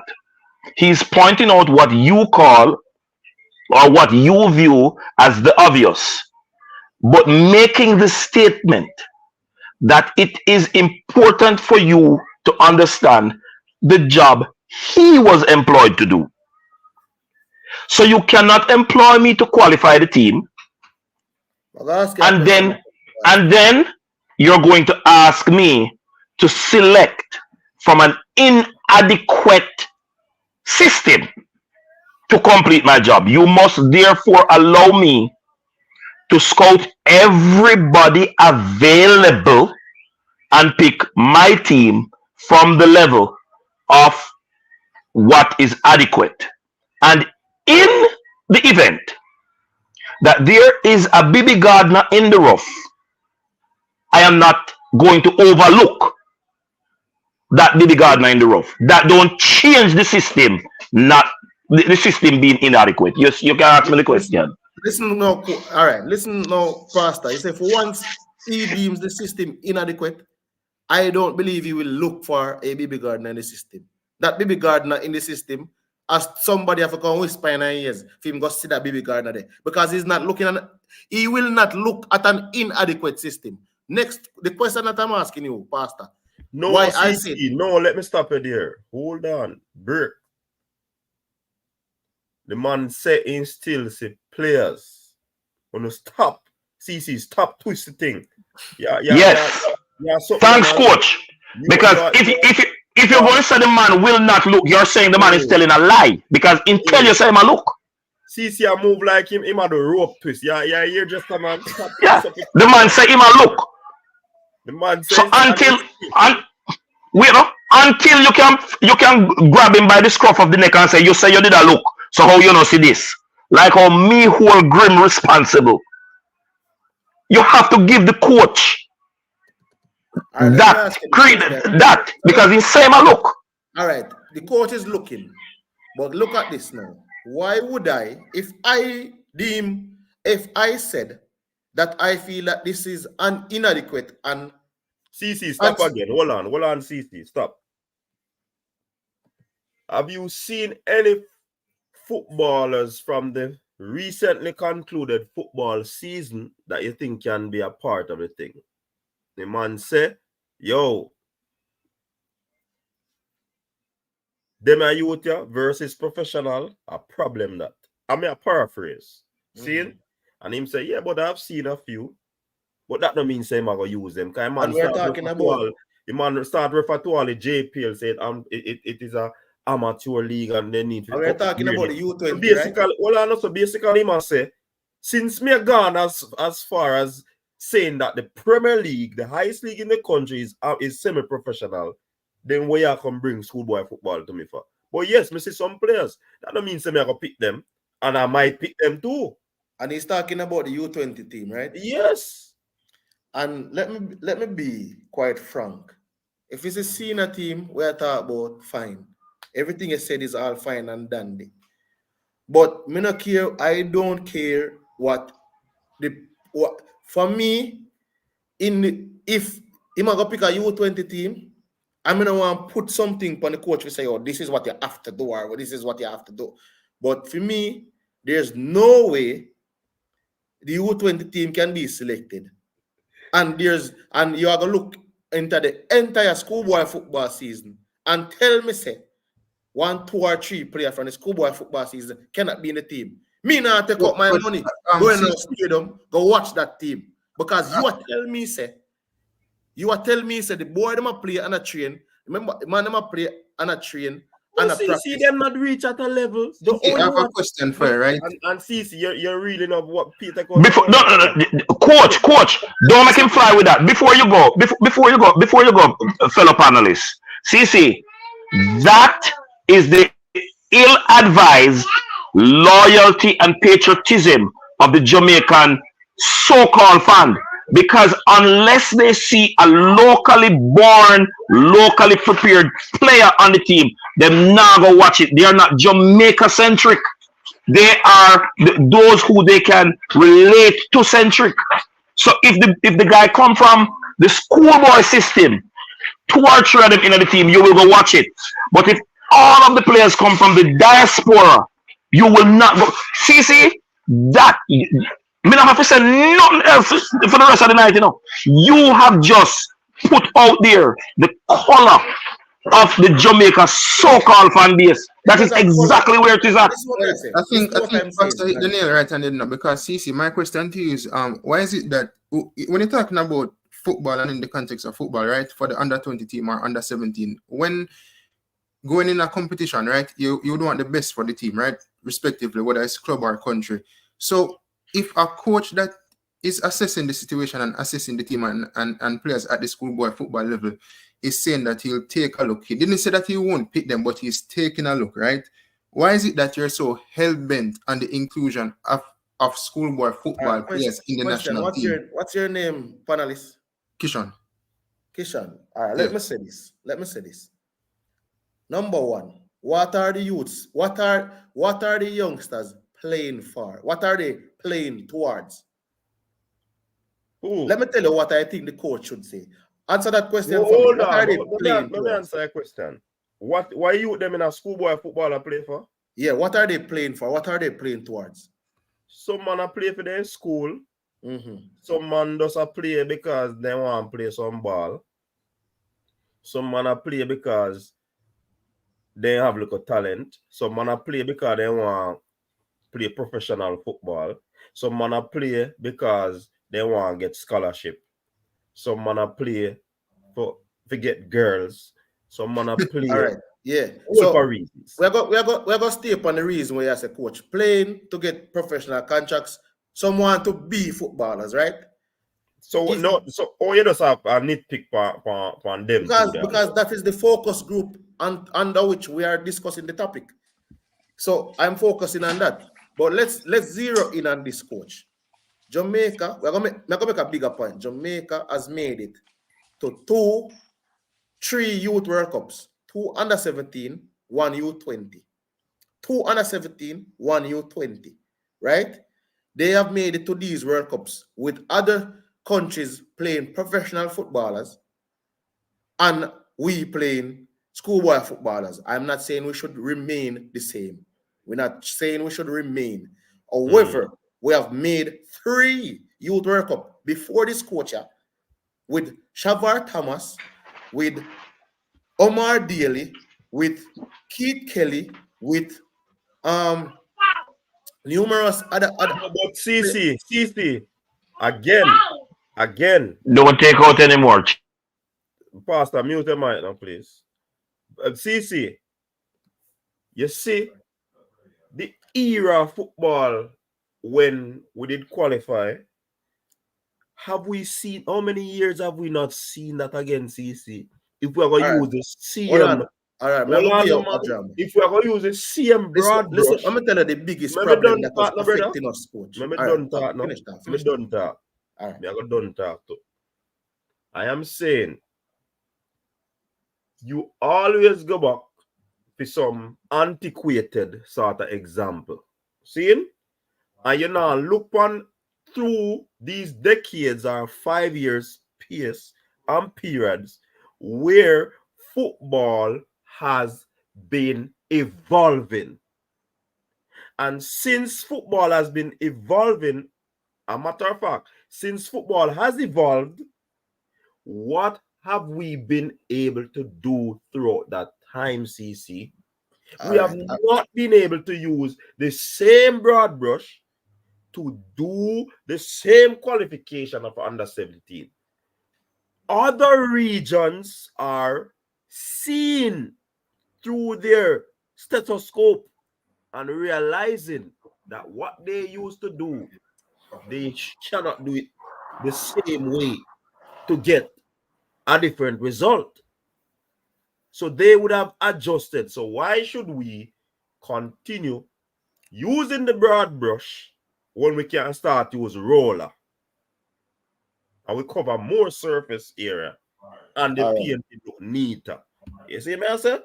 All right. So I understand what you're saying. Let me tell you, the biggest problem affecting us, our qualification to the World Cups in recent time, between 2011, when we qualified the last time with Alvas, Paul, Romario Williams, and those guys, what failed us coming up to that is that Jamaica has never had a coach for a U20 team until the qualification tournament starts. So before the tournament, there's not a U20 team, and there's no coach, and there's no nothing. There's nothing in place in terms of a program. But when I know you get a coach. I know what you want. No, I'm building up to the pro. I'm saying no, you get a coach now. What you want to do? You want to use the same broad brush? No, I'm not using the same brush. But I use no. I am saying roller will be mentioned. I am saying we have fixed the issue of not having a coach before the tournament start tomorrow, and we just get the coach last night. So we fixed the problem there, right? However, what I don't want to see is football that the youths are playing being relegated to a corner league system where we just go around and go pay our money and watch them run up and down because I want to go corner league and we enjoy ourselves and we go home, but they're really not playing for nothing. They're really not playing to matriculate into nothing. So every day we go up, we sit down in a stadium, watch Manning Cup, watch Dakasta Cup. Them probably enlist in our academy and we just understand, say, them play for the Manning Cup, play for the Dakasta Cup, but it's a glorified corner league. So it's a glorified corner league. When a U17 team... You really are confused me, you know. Because I said something a while ago and it sounds like you just gone on the side of... You just have a thin line where you just switch. You see line between the four with the green and the thing in a up on the screen. And so come because you so like you're against something and then you just switch into supporting it in a jiffy, which it confuse me, see. All right, listen. All right, what may I say is, coach. But back to the system, right? Hold on, may I say, Kishan, if you played Manning Cup or you played Dakasta Cup and Jamaica, you're playing football, right? But you know that it takes a little bit more. So you're affiliated with an academy because you know that is where the place are going now. Because you want to train every day, you want to train 3 times a week or however you know that it takes. When the selection comes up for the U20 and the U17 team, and it seems as if you're not necessarily eligible. You're not being written off, because it's not being said that you're written off, But based on the speech that has been given or based on the conversations being had, you are so far removed from the possibility of representing your country. Or would you view that as in and of yourself? Having played every day, get up and train every day, get up and run up and everything, go looking for an opportunity to represent your country. But when you see your friend, when you see your other countrymen representing their country at the Carifta games when they're running in like athletics and those things. But because football is such a dynamic sport and you are playing a glorified corner league, you can't make the cut. But back to the point, right? If my fellow countryman is of an next country, right? So that he's born in England, has Jamaican affiliation through parents, and he's playing football for the period of 9 months, right? In a season and he's 17, whatever the case is. And I'm in schoolboy football playing at a 3-month level. Should I think in myself I should have more of a shot than him who's playing football in a whole calendar year, basically? And he would definitely have more development than what I'm having. A lot of these schoolboy footballers after 3 months or however long they play, when schoolboy football is finished, they don't do anything. As Pastor said, how many of them are playing table tennis? How many of them are playing badminton? How many of them are fit? I say, Kishan, Cranky, make we hear from you, Is it a fault? Is it, all right, I'm going to say something before Cranky come in. Is it a fault of the schoolboy player if he doesn't have a season in schoolboy football that facilitate him playing a competitive competition for 9 months? Him play schoolboy football for 3 or 4 months, then he trains for the next 6 months. It doesn't mean that because he doesn't have the opportunity to play, because it's not presented to him. But I'm saying the selection pool should involve schoolboy football, Premier League 2, when them there if you want to put it, JPL, whatever you want to put it, but it should not be a case where, me just going to look because...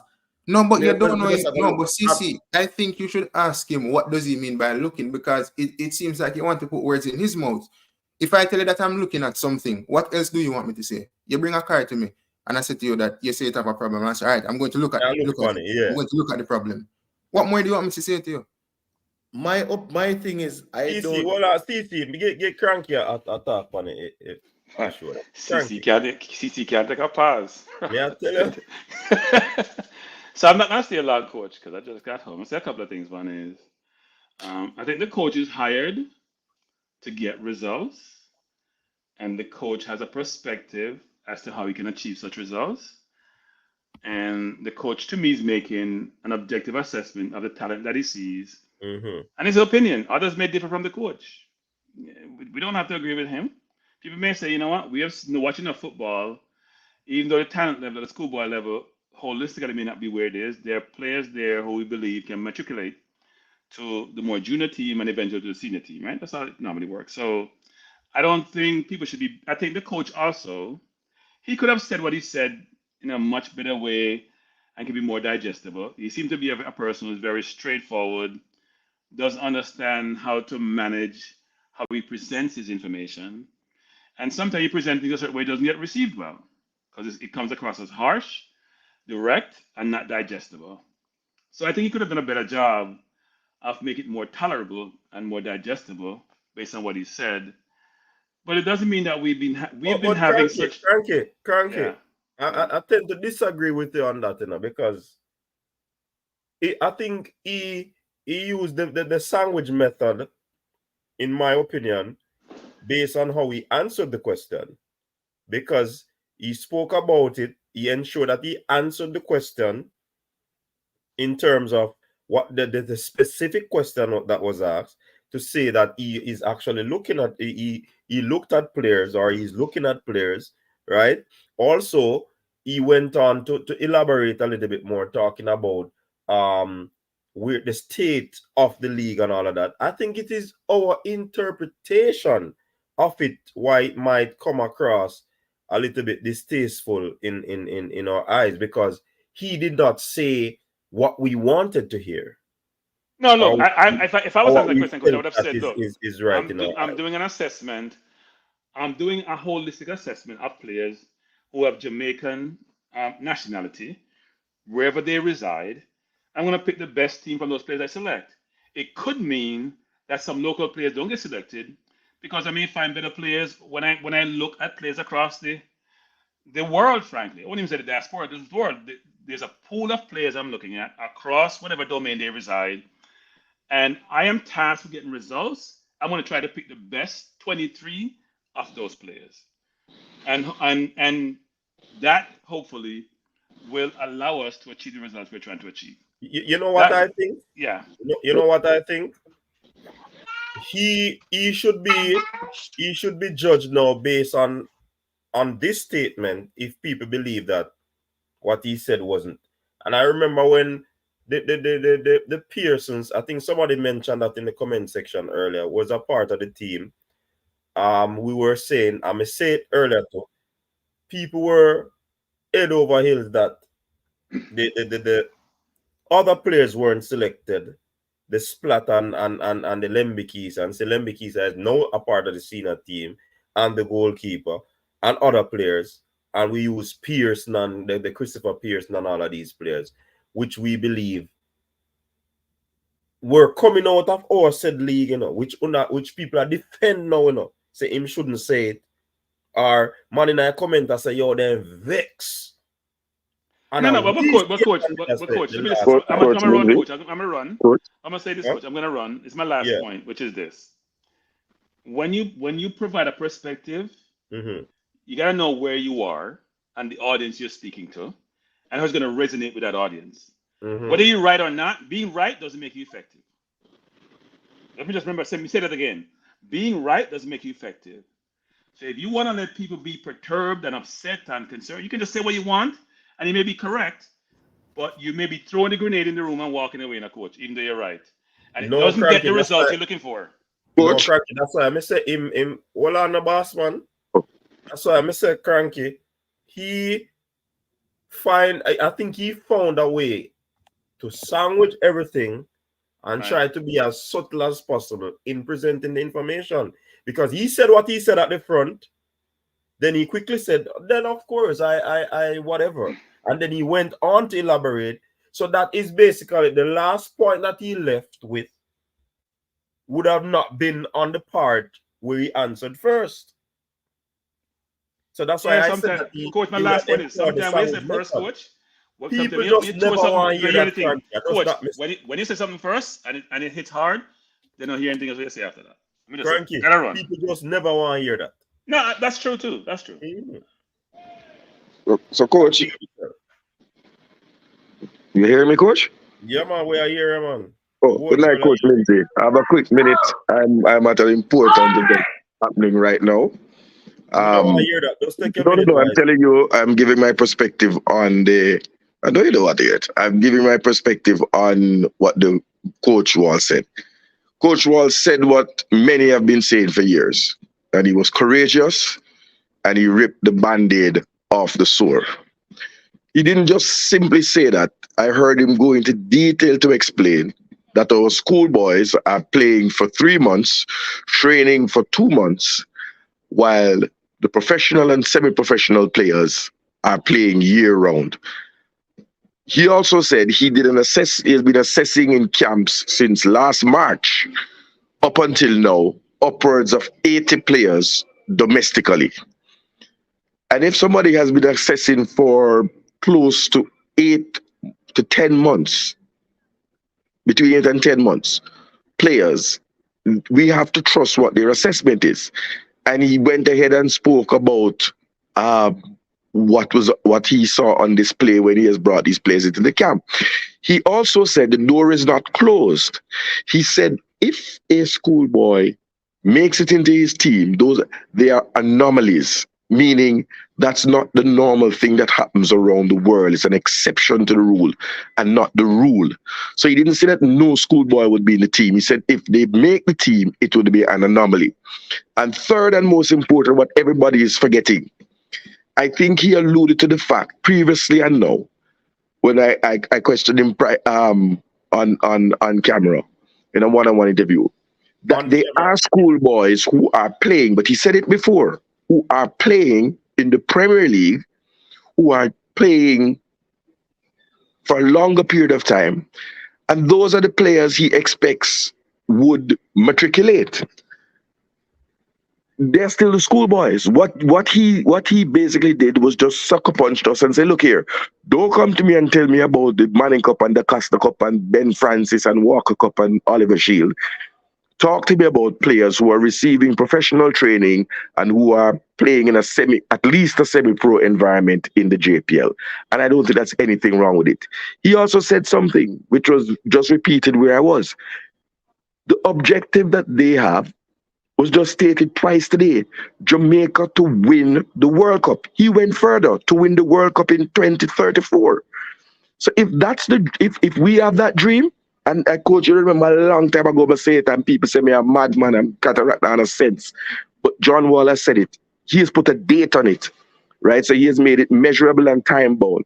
And if he has that ambition, then he's going to have to make hard decisions. It's not something to play around with. So those in the schoolboy competition, find yourself attached to a Premier League club in Jamaica and start your semi-professional career as soon as you can. I think that was the message that went out. So, or you make a Gensec body up so today? No, the Gensec didn't bad me up. The Gensec answered the question exactly what I wanted to hear him say. Just watch this space. Sometimes you have to play the fool to catch the wise, right? So it is clear, but I don't think this is about that. If you've told organizations such as the Intercollegiate and the Referees Association, you have a pause video. Yeah, you're going to do it I have a question, coach. No, but I want to stick to the schoolboy, but go ahead. Yeah, Coach, I'll come back when the function's finished, yeah? But I just wanted to talk about the schoolboys. Respect to all the man and by the panel. Respect. I have a statement to make. I hear people throw out this word xenophobic, but I think they don't understand that xenophobic, the meaning of xenophobic is having or showing a dislike of or prejudice against people from other countries. So guess what happened? Just like one man can say, CC is xenophobic about overseas people, that means that then people are xenophobic against schoolboy football people from local. So you can be xenophobic of local people, because, and then you can be xenophobic of people from other countries. So you have a xenophobic tendency towards people who are locally developed and locally bred. So it's the same thing. So they want to throw out the word xenophobic to label people as if it speaks on people hating on people that is born in another country outside of Jamaica. But they have a hatred of people who are born in Jamaica, obviously. Yes. Dr. Dana said that's not a meaning. I don't know if you want to challenge. He want to challenge you. Dr. Dan, the meaning of xenophobic is having or showing a dislike of or prejudice against people from other countries. Xenophobia is the fear or dislike of anything which is perceived as being foreign or strange. So, foreign, I'm going to show you something. Foreign is not necessarily outside the realm of Jamaica. If somebody is living in Trinidad, Jamaica is foreign to them. If everything outside of us in Jamaica is foreign to us, everything outside of that section is foreign to them, including Jamaica. So the same xenophobic, a man who has left his country or left Jamaica then and go overseas and stuff, he can probably disassociate himself with Jamaica, and Jamaica has now become foreign to him. So my thing is this, Anthony Big Dog. You understand my boss? You see, you work at JPS, or Lime or Digital, Anthony Big Dog. You maybe work at one of them places, my boss. But as me I said, oh coach, my thing is this. I have no problem with if you're selecting the best players to represent the team. But my thing is that you basically said something to put a damper on one category. If you even selecting players from that category, you have already there's already a bias attached to it to say that they're not necessarily good enough. But can't be a bias, CC, when you look for the best. You just say the best you want to use, and if you are categorized as not being the best, how is it a bias? No, but I'm saying if you categorize somebody as not being the best, why would you select people? Well, I know. Why would you look to select people from there? So how is it a bias? What I'm saying is, coach, he did not say that he's not going to select people from there. He did not say that. CC, remember what Ketarak said not too long ago as well. He did not say that. Coach, man as drink people. Me there, man. Big up yourself. Me there go and observe everything that CC I say from 19 and CC only thing me hear you say the main point where you say is the school youth them fi be included. I say, yo, we need the best players, bro. At the end of the day, we are going up on an international series. Half a majority of these players are playing in academies or in and around the first teams of their professional clubs. Schoolboy football is an amateur competition, brother. Zine, the boss say the youth them fair play have minutes around a first team, meaning that if they're attending high school, then play them schoolboy football, but them still play in the national league, brother. The man rather look for that and oppose for a youth where just play schoolboy football, and when them time come around in the year, in done. Yeah, but here I'm boss. He's edging his bet. He should not have. Let me tell you. Let me tell you this. The coach now look for no schoolboy. You know him gonna look. Him don't not tell you say because we don't want to say it, but me gonna say it. What he's trying to say is that he's not looking at any schoolboy football player if the schoolboy football players is not attached to any local team. So him now look. Is that a bad thing? Let's be honest. Is that a bad thing? Listen to what I'm saying. I am saying to you that right now, if it is me that tell you them say, here we go on. Want to stop playing money cup, go turn doctor, lawyer, teacher, stop playing money cup, stop playing that cup. Hold on, brother, that's too hold on. Hey, stop. Finish, CC. Because what you're talking is garbage. CC, there's data to prove that not all children, the 3,000, 2,000, were performed in the Costa Cup, in Manning Cup, in netball, volleyball. There's data to prove that not all of them go on to become professional players. Facts. It is also used as a stepping stone for some of them to get into universities, to get themselves educated at the tertiary level. So don't behave like say all I people who run tracks and I do well are gonna become professional athletes. So what? It's enough to put on a champs then. CC's reason like you're a man. Hold on, me not finish. Reason like a man that went to that school up by Mona. All right. And the one that just won the championship.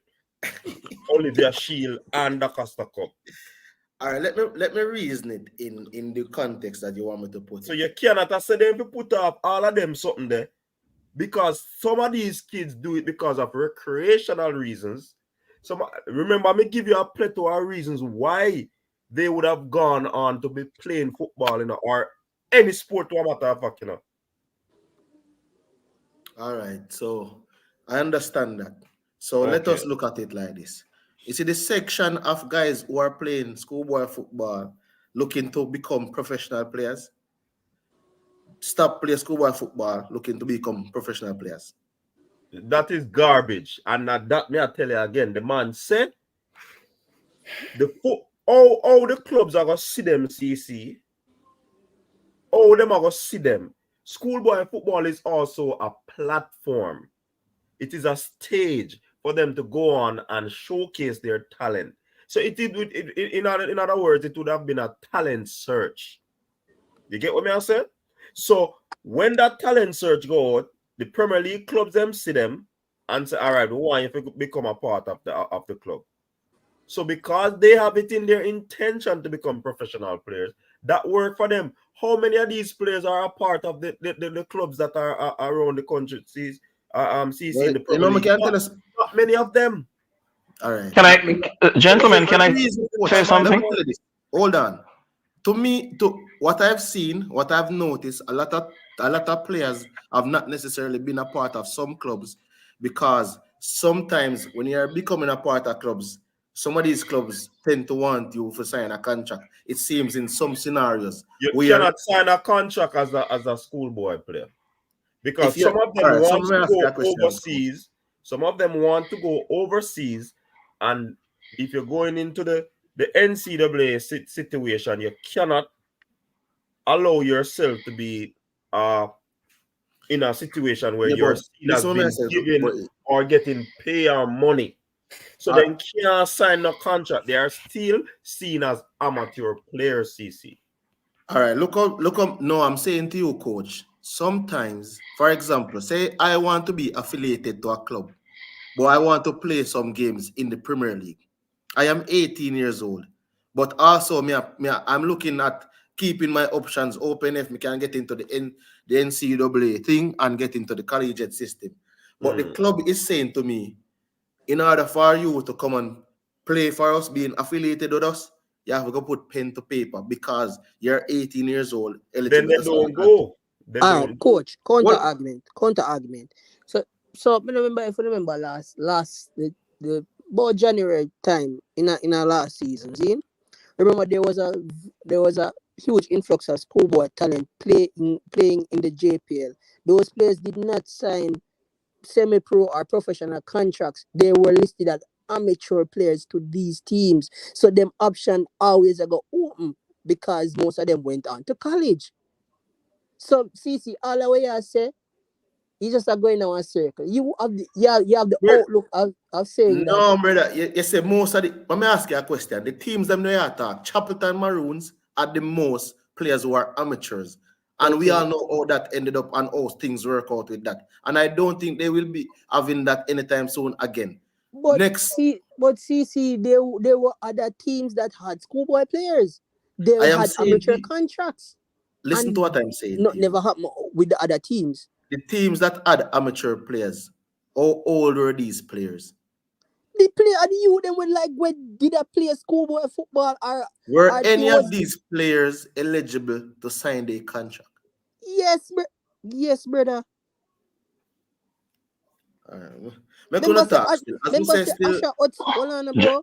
Asha Hutchins to keep for Arnett, you know, and he's playing schoolboy football, so him still registered to Arnett, so him have a amateur contract there, so he's still eligible to play in the NCAA system. So we are say, big man. Gentlemen, remember this will not come on the show. If me a coach on youth and me a gonna be truthful to myself, me a gonna be frank. I'm a matter of fact, me not gonna be no man. Yeah, be yourself, coach. Don't be frank. And say they can play a part of the national of the U20, yes or no. If you ask some coach, all when they know say you then can't do it, them are gonna say yes. Mm-hmm.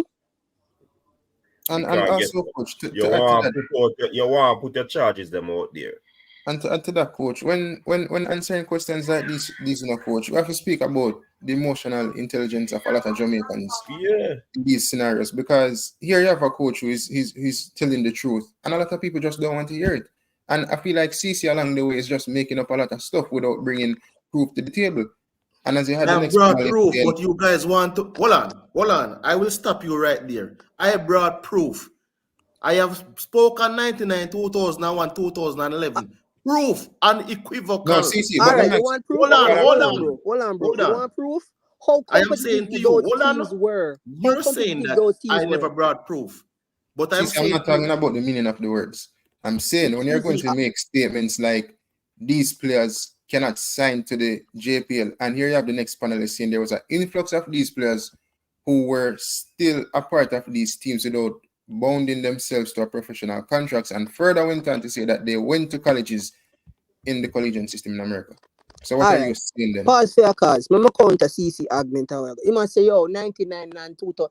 Brother, let's be honest. How competitive were those teams? The majority of the games we lost. The, the top line is the coach want to be competitive. You cannot be competitive with school youth against professional or almost professional players. It no make no sense. Lamb to the slaughter thing, brother. Cannon for that thing, yeah, go set up youth them for 6 and 7.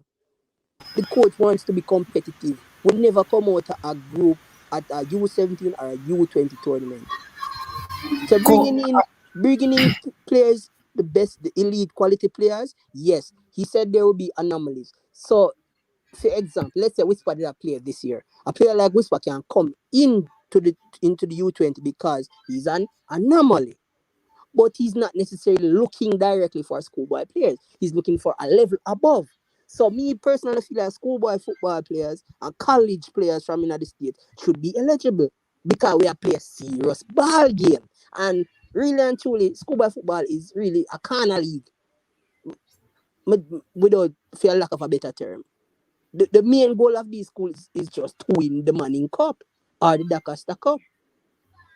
There's no remember in a few years ago there was something that the ISA president said developing players is not the prerogative of ISA or the schools. It should lie with the clubs. So what you say now, brother? And see, just a quick part, coach, when we jump in for and make CC understand something about international football. CC, I don't know if you watched the under 17 World Cup recently. The reason why the coach gave one landmark like Uruguay and them are because there's levels to football, bro. Due respect all Jamaicans we are and the youths and we are playing at the schoolboy football, but bro, it's just facts. It's not, you cannot beat around the bush. There's levels to football. There's a team in the under 17 World Cup when named Mali. CC, I can assure you, if that team come in schoolboy football at 20, JC or Mona or CC I get 20. There's levels to football, bro. Because these players, you see what I mean, like with the Jamaicans, them, when you say we lack of resources, we lack of money, we lack of infrastructure, But we want the best. we lack of this, and we still say we are produce the best order possible, bro. All right, my boss. Let me answer your question then. We Order got possible. listen up, we got embarrassed 2011, 1-0. We got embarrassed 2011, 1-0 against Japan. We were so embarrassed against Argentina, 2-1. And we were so outclassed against France, 1-1. With Yeah. these so-called players who aren't good enough. So we were outclassed, outmatched, and CC, you know something? Yeah, CC, Mr. Pines. The embarrassment Yeah, doesn't you know speak. what Hold on, you know what coach, any bigger than show. that. Coach, Yeah, bigger than Never that. You any see show. them youth there? Coach, you Yeah. see that 2011 watch there? Voila. Most of them youth they play in and around the Jamaican Premier League. So we Yeah, must say but him no want make that statement there. Him no want say that, you know. Him just want make everybody look see, like a schoolboy football them come from. brother, You And I see schoolboy believe you. football that is schoolboy not the football pinnacle, build him. bro. It's not the Boy, me I pinnacle, tell brother. you, man. You don't believe most of these people believe says the youth them fair played schoolboy football till them at 25. Schoolboy football And, and another pinnacle, bad man.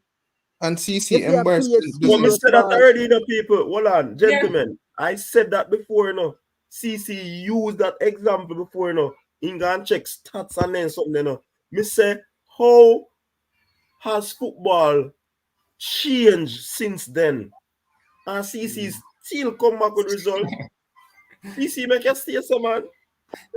And to say something, can I interject here, gentlemen? just to say something, Pastor, before Say you something, say Pastor. You know, Can I interject here? Just say something. CC, if I should characterize your behavior in how you coin your opinion and present you're being very disingenuous. What him, Pastor? What him? The same way you produce the stats for 2011. Now I want you, CC, to click on your computer, pick up the France team from 2011, the Argentina team and the Japan team, and tell me where have those players from these three nations ended up as against where the Jamaican players from 2011 end up. CC, you see, the numbers never lie. So do you know the geographical? There's a geographical. CC, no. I am not doing gymnastics. I am not. This is not. CC, stop. CC, stop. I am a sports fan and participator. I do multiple disciplines. However, tonight I am not doing gymnastics nor water polo. We are staying on the football metrics. We played France, Argentina, and Japan 2011. And this is your benchmark, the premise for your argument. Now I want you, the numbers don't lie. The same players for France, Argentina, and Japan from 2011. Where did they go in world football? The same players for Jamaica 2011. Where have they ended up in football? And then, CC, you will come back and say sorry to all the fans who heard you since night for your disingenuous presentation as it relates to the statement of Coach John Wall. We need to stop sugarcoating our donuts. Just accept them with the cinnamon in the middle. The reality of it is our schoolboy system does not equip the players to play against international professionals.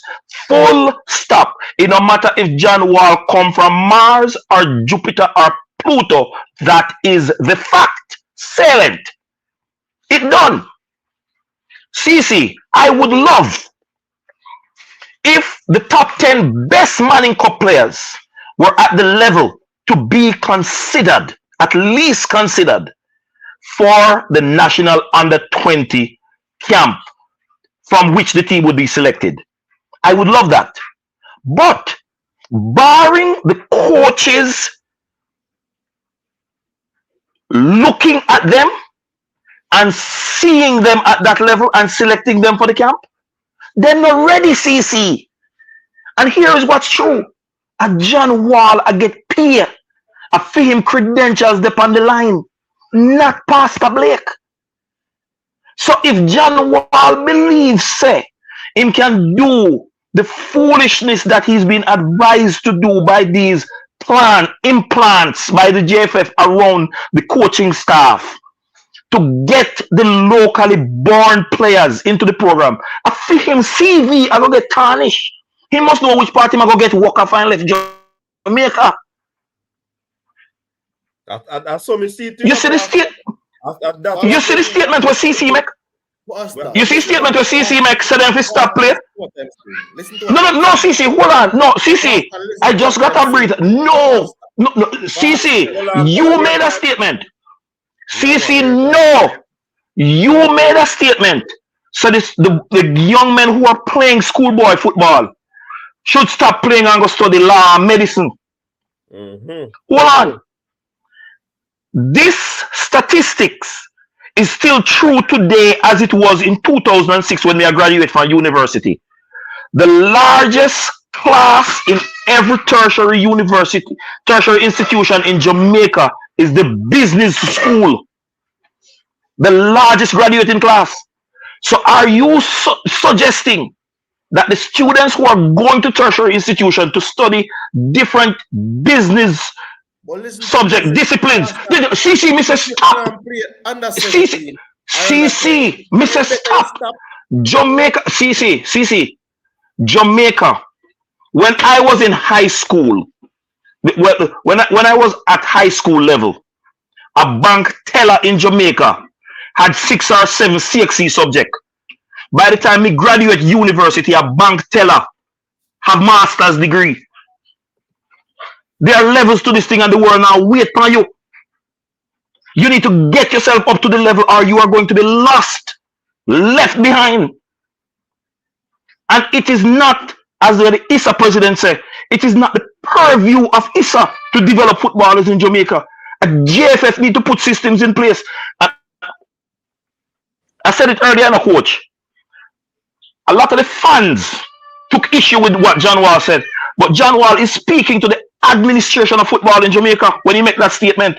You hire me for your job, and I'm telling you that the little implants they want to have a susu in my ears. So if you select from the local level is not at that level. Only need to step it up.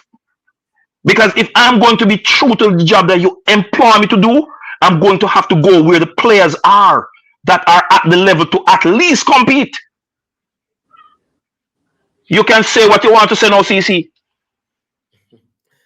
Yo, as me say still, I'm one of the really in the position for understand the context. There's a understanding, there's a misunderstanding of certain context. A person might be overseas and they have an understanding. A person might be local and they have an understanding. This thing where people are trying to pin. If you want, let me tell you this. Paul Bogle, Marcus Garvey, all of them was branded as national hero for some reason or another. So they were branded as taking on certain things. If a man want brand me, if he say CC is xenophobic against players who are not born in Jamaica, which I am not, I will take whatever brand no one can put for me. But I will never ever not say that when you are making certain statement, it cannot be to the point where you're basically retiring one section to a corner league or stating as if it is a corner league when you're making certain sentiments. If Pastor Lansley Blake had his son and his son scored 35 goals and have 25 assists in the Manning Cup and scoop and under 20 team a pick and his son not even get called to come at the camp, you think Pastor Lansley Blake would be speaking any other way tonight? He would have wondered why is it that his son, but then he would have come out and say, I'm waiting on you to finish to address that. It's a mistake you make when you call my name. Hold on, people. Hold on. And others assess the players and so forth. Globally, we're already pretty much fully operative on people who are voluntarily scouting for us and looking and providing scout reports. So I'm pretty close to actually delivering a 60-man squad that be the provisional list sent to CONCACAF. And from that point, that's going to be the player select. Among that 60, you spoke about schoolboy football a while ago. Are there local schoolboy football? Oh, we do love that thing, right? Because you like to blow their own trumpet. Yes, there will be some players, but there are more anomalies coming directly from schoolboy football. I'm sorry to say that. An anomaly is a player that potentially go from schoolboy football and directly into the international game. That's an anomaly. That's not your standard. You hear? Sorry to say, but that's how far it's gone. You're looking at players who are training very short amount of time and have very few competitive months on the global scale. I'm just delivering facts. Sorry, it's not an opinion. You have given Wanna go on? So my question to CC is him say if how the pastor would have feel if him son score 44 goal in a Manning Cup and rate 80. My question to you is CC. If let's say that the pastor's son score 44 goal in a Manning Cup, Zin and son don't get a look in for the U20, Zin, because he's schoolboy. Wouldn't it safe to say that if he done that, scored that 44 goals and scored 15 in the JPL, him more likely to get a look in, wrong or right? Because he's doing it against big men above his age group. You don't think he would have more likely to get a look in than opposed to playing with little boys?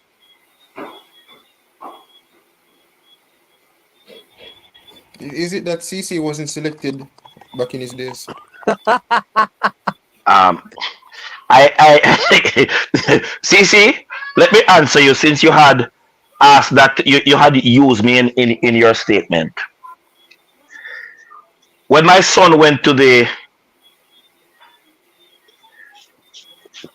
school, the West Indies College prep school in grade 3,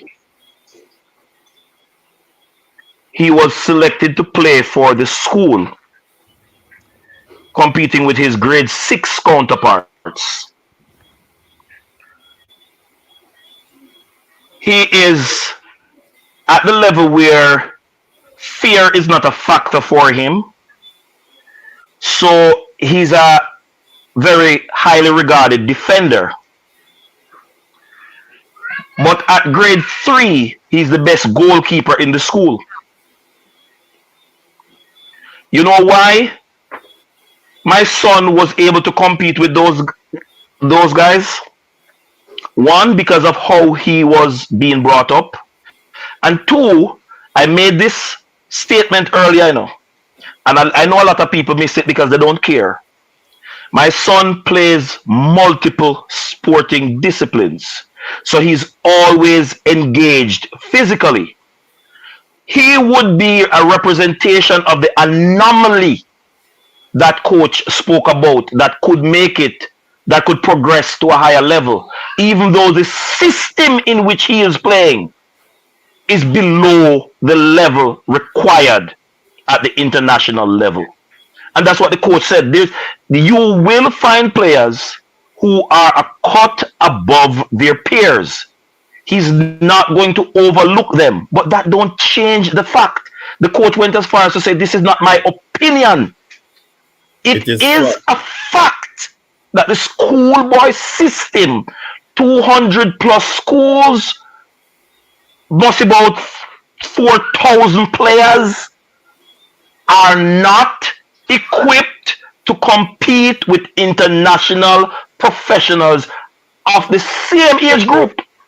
So let me ask you. It is a system failure, not a player failure. Right. And the coach is saying the anomalies that are there. That is why I sought to magnify him, saying he is looking because he don't want to miss the anomalies. He is looking despite knowing that the system is below the standard, because if the anomaly presents itself, he's going to select that anomaly because it warrants the selection. That don't change the fact, CC. All right. I'm going to tell you this: the anomaly is going to have to do more than just play football 3 months of the year. None of the anomalies, you check any one of them might do something outside. Whisper was going abroad outside of the schoolboy system. Yeah. All right. Welcome to Mannings, man. Mannings, big up yourself, Well, go on, my friend. Good day, Good night to everyone, panelists and the What persons. is your opinion on this No, but topic of discussion? yeah, just to say that I don't think where the discussion is going is a lot of it. I don't think the coach mentioned, because he did also say. Let me just say this first: we should never take the text out of context, because then you get a con, right? Anytime you remove text out of a context, it becomes a con. So we must always keep what is said in the context that he was said. When he spoke about having players, domestic players, let's use that term, who played a game against Portmore. He spoke about that. The game ended 3-1. So he is playing domestic players and looking at them, players from the schoolboy football competition that just concluded. He is. So no one can walk away from that and say that the coach is going to make a decision where we will not look at or select players who have the requisite skills. Forgive me. CC, you here? That's why I play. Continue. That's why I play the audio just now. So the coach kind of, before we got to that point, he was speaking about a couple of nations that have similar population size. And he spoke about to compete at the international level, the amount of professional minutes. There are two different conversations. So he's saying that if we are going to be competitive at the highest level, then the amount of minutes that are played in comparison to nations, not even the best nations, he was saying nations that have similar population size, Uruguay and Denmark, the numbers are far. It's like 0 to 2,000. So he was saying then, think about that. How can a Jamaican domestic-based set of players compete with other players at that level who have completed so many professional minutes? That's something all of us need to look at. Remember, I said this at the start of the schoolboy football season, that players like Malachi Douglas, who I spoke highly of at the under-17, should not have gone back to play schoolboy football, but he should have completed school, because you can't complete school and not play schoolboy football. Because if he had played for Dunby Holden, he would have accumulated more minutes playing against professionals. He opted to stick to schoolboy football, and he must understand that if he's at the age, part of the consequence to that is that you don't have the requisite minutes to compete at that level. And that's just the reality. That's a reality. And right, you may have the talent, but you don't have the requisite experience at that level. So that's part of the discussion. Now, here's the thing. And I keep on remember him say, remember him say a semi-professional too, Yeah, so exactly. It's not really professional they are going up against. So in other words, the player, and he said this, he used the word, and the journalist asked him, kind of strange, to explain what the word means. Yeah. And the journalist even the question with the journalist, local schoolboy football. No, that's schoolboy football. Where should I get other schoolboy so football? What is the difference? What is the difference? But let me say this, all right? So what's the difference with Whisper? Whisper did this at 17. What Whisper did at 17, Kaheem Dixon is doing at 19. So we must bear that in mind, because Kaheem Dixon can't play under 20. Malachi Douglas can't play under 20. So who are the players who are in the league? Anomalies. Adrian Reed at 16. Forward. Yeah. At 16 years old, he played in the Caribbean Cup Championship. Obviously, the coach will look at him. But how many other players at 16 has played so many games for a club in Jamaica? So, of course, the coach will look at a player like him. But how many of the DaCosta Cup players have played, or Manning Cup players, have played as many minutes as a 16-year-old Adrian Reed? And he's one. You can count on one hand how many of them throughout the league. You're talking about 19. So we are using a 19-year-old player as a measuring stick, when really we need to come down to 17 and 18. Who are the 17-year-olds who stood out this season? See, I would ask you that, CC. Tell me a 17-year-old that you think like this. No, man, I'm thinking like everybody know, man. I'm Mannings and CC. No, that's why there's none. No, CC. No, all right, CC. No, but I'm not converting it. I didn't come here to convert you. I just, all right. Yeah, but CC, that's why I gave the example of the Malta team where under 17, That is the reason why I bring up that example there, because naturally, with them African country and the European country, most of them player they were sitting at the under 17, at them are going playing at the under 20 World Cup. And it's just factual, CC. It's sad for hear as a me understand how you feel. But to be honest, the coach now downgrade not even the schoolboy football. The coach tell them to do the right thing, to try and make it out, to be like a Bailey or a Shamanical or a Paris.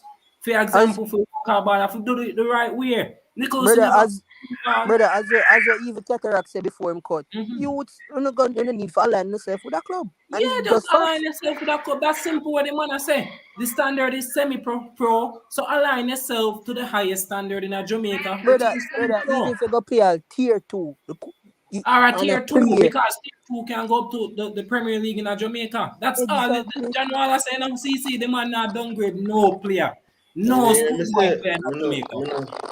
Sorry, say I get that Spurks, get that from the conversation from Mr. Hall. But the man have to have a standard, CC. And the standard in the world football Gentlemen, is very high. It's no play thing, it's not a joke thing. Me and Manning's man I say all the program them with the national stadium and him go realize the levels of football, all these things structure and how it's serious. International football is not a play joke, bro. Me tell you, say the Malta team we come third in the under 17 World Cup can destroy any schoolboy team and give them like 20. The levels It come back around to earlier when we saying, remember, as the man is just saying that the man is not there to make up numbers, he wants to compete. Remember, gentlemen, when a group stage game, unless you win a U20 level, the man want to compete, so you can't you bring know, the schoolboy youth there to compete against professional players. It don't make no you know the sense. One tragedy, just like that. you know the tragedy of all of this is that we the discussion has gone to where it is the players that are on the view rather than the system to which the coach spoke. I believe that the journalists may even have been guilty of being cheeky in asking him to explain the use of the word anomaly because a journalist at that level, in my opinion, knows fully well what the coach said and meant.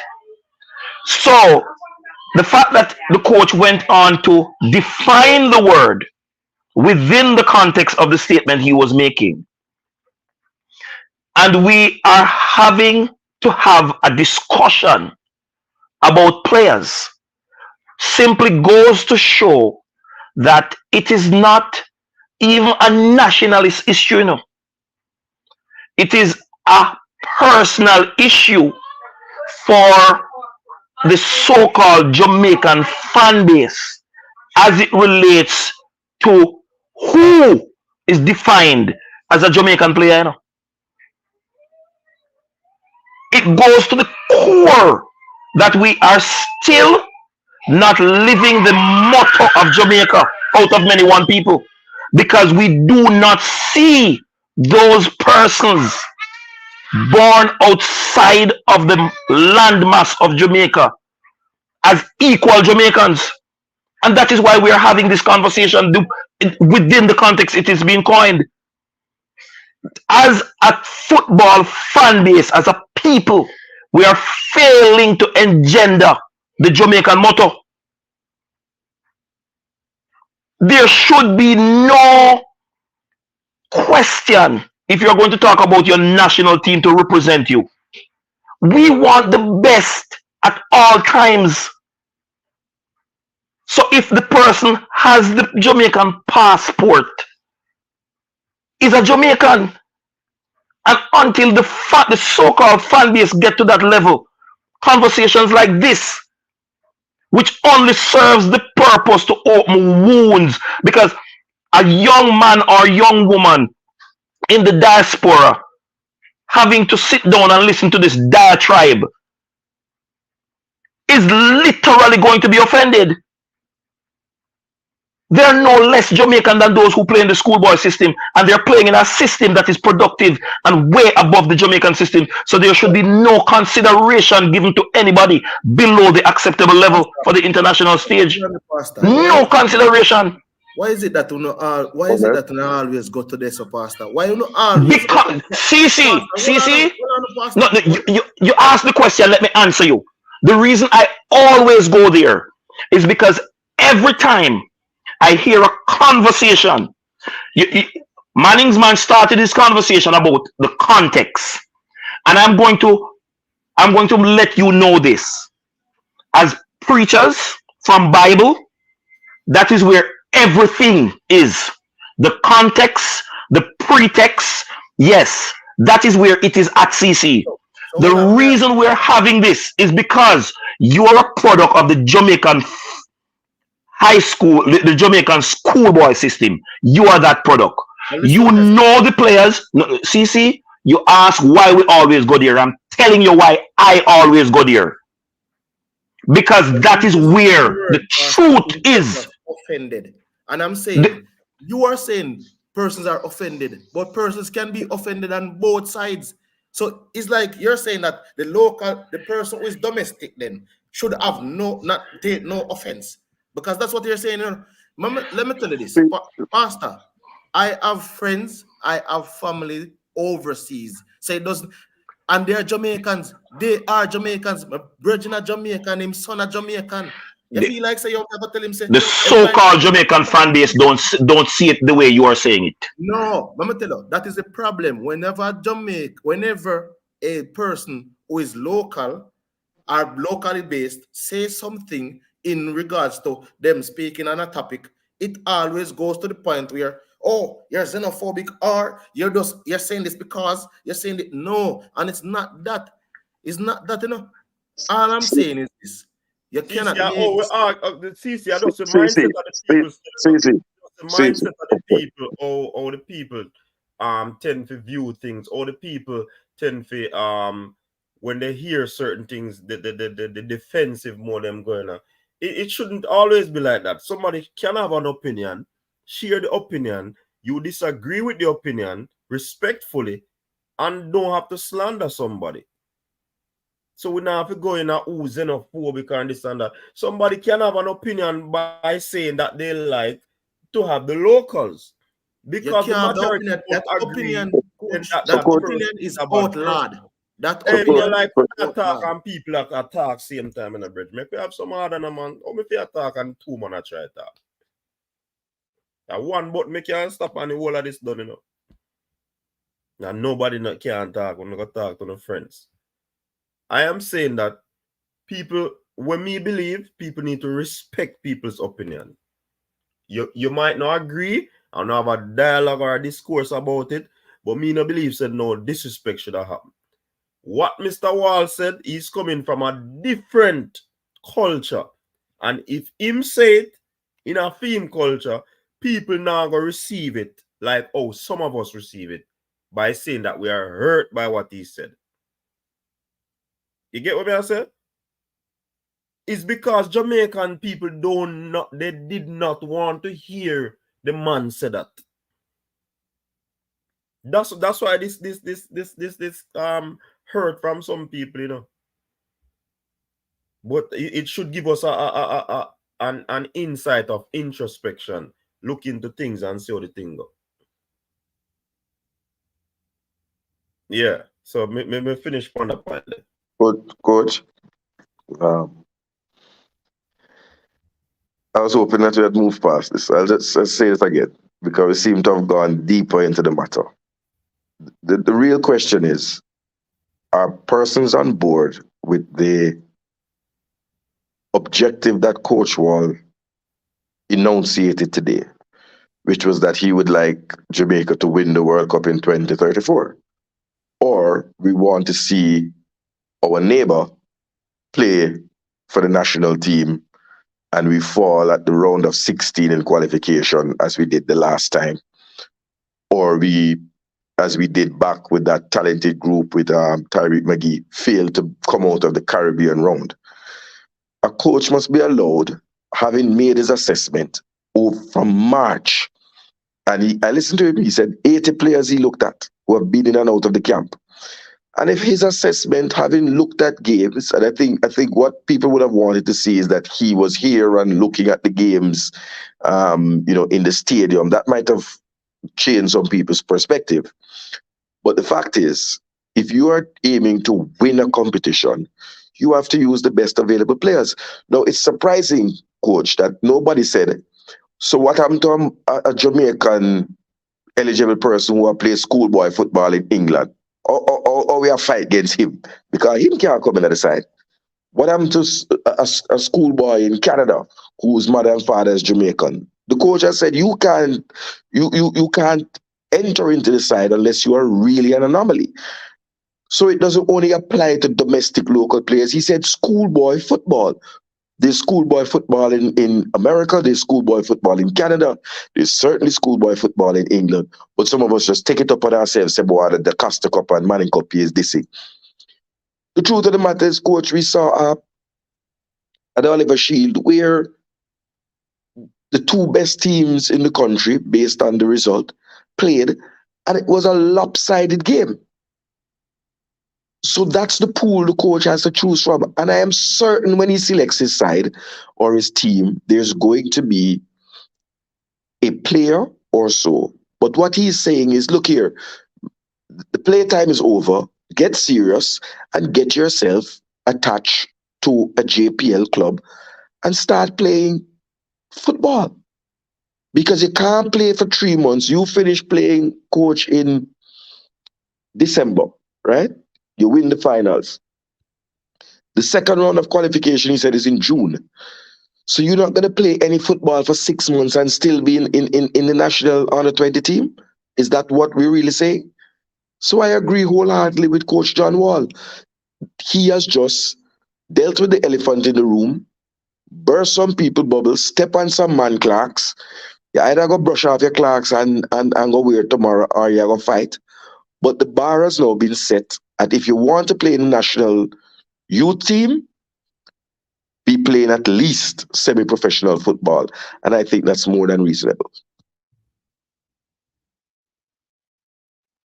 So question, Sir Cataract, in the England that you mentioned and some of these other countries, in England in specific, does England have a Premier League too? Does England have multiple teams with multiple facilities, or the same schoolboy is schoolboy football in terms of youth football in England? Is it the highest level of youth football in England? No, it's not. And youth football in Jamaica, schoolboy football, is not the highest level of football. There's tier 2. If you can't get into a Premier League team, then Hold on, let me ask you. hold on. You asked a question, so allow me to answer. Tier 2 You is asked a question, so could you allow me the courtesy of answering? I'm not going to always be soft like I was in the press conference today. So let me say this. So you agree now to it soft or get battered? Let him get battered. Like the response that was needed was gotten. Watch the space. And when I try to answer it before the coach, you duck and say you don't want to talk about that. But let's stick to the football. The matter, CC, is that if the player can't, the man said, don't play that Premier League. You know? If you go into tier 2, my understanding, and you're playing in the tier 2 competition and scoring goals, or you're keeping clean sheets as a keeper, and you are born 2005 or after, he will consider you. But I think it's foolhardy to say that the competition ends in December. A player is not going to go to any training or play any competitive games between now and February, close to 12 weeks. And then he's going to be match ready and fit to represent Jamaica. Not unless he was a part of the national badminton program. Let us be clear. The tier 2 Hold on, let me read the super chat by Mr. United. Big up yourself, United.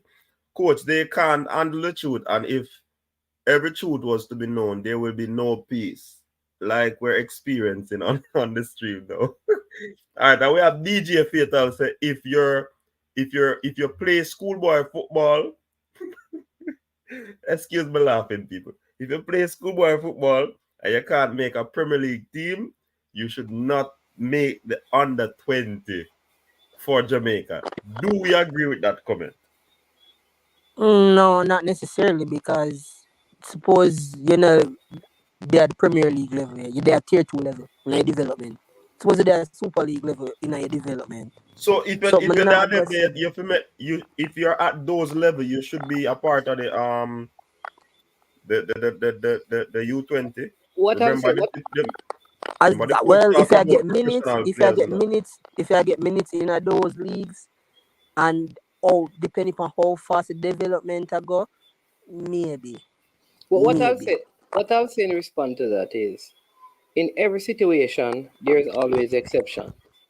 All right. So you possibly could find a one player who opts to play schoolboy football and probably play Super League, and is very exceptional. Maybe because of where he lives, he may not have access to a Premier League team, or his parents, he could be in sixth form. So you'll always have this one or two exception to any rule out there, and that is understood. All right. But again, the context of the discussion and the interview that the coach did, when it is viewed in its wholesomeness, there are several things that has to be understood clearly, because he spoke about even the window when the competition is going to be played.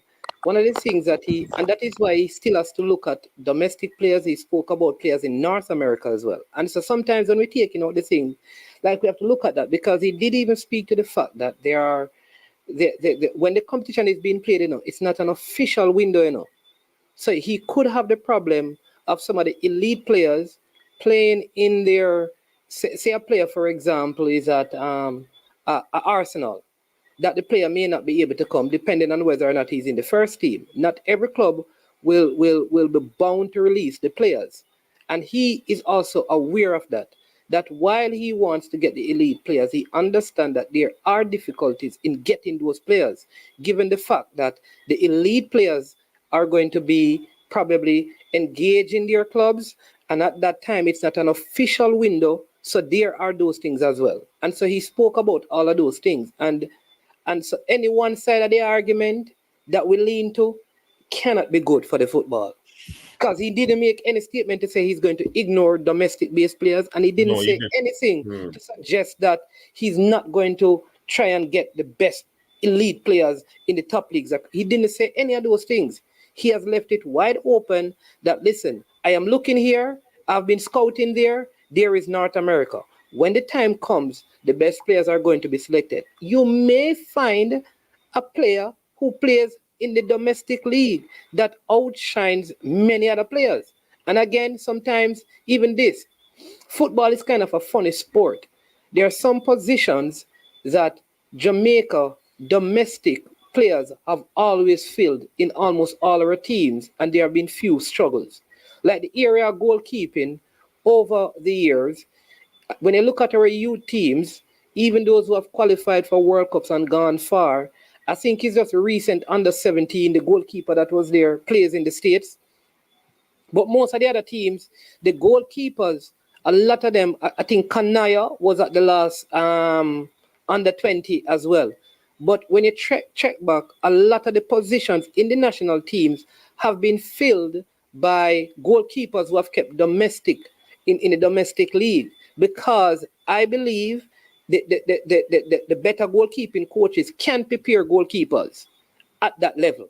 So we should never take the conversation, the interview today, and create any sort of narrative to support any one side of the argument, because the coach was very balanced in his views. And that's what I was sharing to Cranky. I think that him sang with the whole conversation. Him never just a hit out on one side and a hit out on this side or that side. I think he was balanced in his presentation. It's just that people grab one part of what him say and believe, say, yo, the man, this way football. Till all CC say, why them a play football? Better them go sit down and not play no ball. Better than go take up them book and go learn. If them play football, then that not stop them from take up them book. So, coach, I was at the Oliver Shield game, right? Because, where I was sitting, I sat in front of 5 scouts. So, besides one scout and behind were four other scouts, so 5 scouts. Oh, you didn't know so them a scout. They had on the shirts and they were making notes. And then they, at the end of the match, they called and asked someone, who is that player? And really and truly, there were 4 from the United States. I know that Andre Blake was here with somebody from Philadelphia Union. I don't know if he's a scout or not. And there's one person from Mexico, but I couldn't read the name on the jersey. I didn't recognize the black and green jersey from Mexico. but they were really only interested in two players. Everybody was talking about a number five. They were asking about a number five and trying to get his name, and they went to Shavar Thomas, and they were asking if he could, speak to somebody and find out the name. But there were only two players that they were asking about or talking about, and there were 22 players on the field, and some came on as substitutes. But the harsh reality is that, in the end of the day, when you look at any school academic league, whether it be the NCAA, basketball or American football, it's less than 1% of them or 0.5% of them matriculate to becoming a pro. So it's not. I think it's taken way out of context. I did predict to Coach Wall, listen, make you protect you when the buckle them start. But maybe he could have said it differently, and the sort of sarcastic tone or so. My thing, Pardon me? What did he say that was so bad that he should have said it No, I didn't differently? say bad. I said I never used the word bad. I said he could have said it. I did not say that you used the word bad. You said he should have said it differently. No, I said he could have said it differently, and it might not have. I'm saying to you, what did he say that was so bad that you're suggesting that he could have said it a different way? Okay. So the reaction that it elicited, I do not believe that's the reaction he was looking for. He really I thought he was trying to get across some other points. He spoke about the windows and stuff like that, and having to rely on domestic players, but he wants the best domestic players. There's a way that you say something, and I think in my estimation, the manner in which he said it, people took it as being sarcastic or sort of mockingly, and there was some loud murmuring at the back of the room, and I think that's why the question was asked again about an anomaly. And so that's just my view, but it doesn't change the facts of what he said. Can I ask a question? Because like my perspective is probably, I try not to talk on this, because sometimes people believe we are being hard on the players. But I personally believe how the teams have been organized in this schoolboy football season is very good. You can see that teams are organized. But I don't believe that there are many I don't believe that they are exceptional talent. In fact, I think majority of the games that I've seen, I've been very unimpressed with the players. What I think is that some of the coaching has helped some of the teams. I looked at the McGrath and Froome game, and I can't count any sequence where I saw 10 consecutive passes from any of those two teams. I watched Mona play against Clarendon College, and except for Clarendon College, I cannot recall Mona making 10 consecutive passes at any time in a game that was not like high intensity. So the truth is, I think I said it, Mullins, that Right. there's no exceptional talent this season. Yeah, but I think the coaching has helped to organize. So if all of us are being honest, let us ask ourselves how many players we believe can compete, not at the Caribbean level, but at the CONCACAF level, against a Mexico who has 8 players playing in some of the top leagues in Europe in their under-20 team. How many players do we have who we believe, if put together, they are good enough? Let's really, throughout the season, for those who watch the game, Manning and the Costa Cup, can we really name more than possibly 5? And those 5 are possibly players who have played some games in the Premier League. Can somebody really name 5 more than 5? So but it goes a little beyond that. I don't think you can name 5 who are not a part of a Premier League club. Your Malachi Douglases of this world, etc. Right? But in the stadium, and I think some of it is just fervor, and CC would have to address this.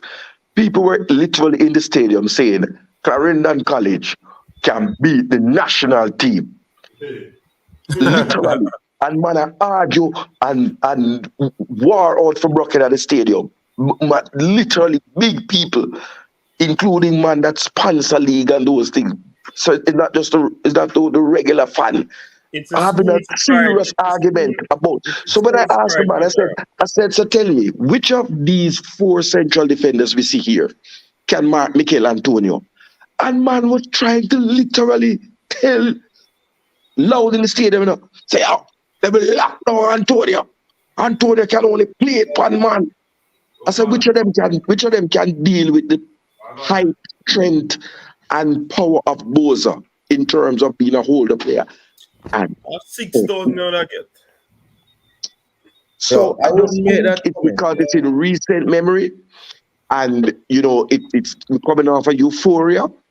But when the dust settles, I think people just come down to the fact that we enjoyed a good match, we enjoyed a good season for those who are fully into schoolboy football. But School it's now pride. time for the big boys. School Yeah, pride. but Cataract, All in school pride. you also have people who think the reggae girls can beat the reggae boys. So it's Sissy, really, who Don't really speak to thinks your, that? don't talk about your colleagues at Bellevue, because that could only be the case so then question where Cataract, it's then why happening. are you mentioning your colleagues from the same place? Remember we both went to Bellevue, you know? We both went to Bellevue. I So didn't go to obviously Bellevue, so I am I didn't go relating to what you're Bellevue. saying. When I went to Bellevue, it might have been to make a donation of charity. Yeah, but I'm But I saying do have a you resident. But the people, said see, that must be madness. You name me one person anywhere in Jamaica, not even in the world, who has stated that the reggae girls could beat the reggae boys. Apart from Dexter's Lab, who was making a joke that said Drew Spence, so the name coach I me call him Drew one Spence. I person hear me that quote. who said that the CC Klein College can beat the Jamaica Reggae Boys. Name me the person. Call the person up. It's the same thing that you said. I am repeating, but I'm using the reggae girls. The But gentleman from Clarendon College who had mackerel on his back, and the other one who had a big long horn in the ear where I blow loud.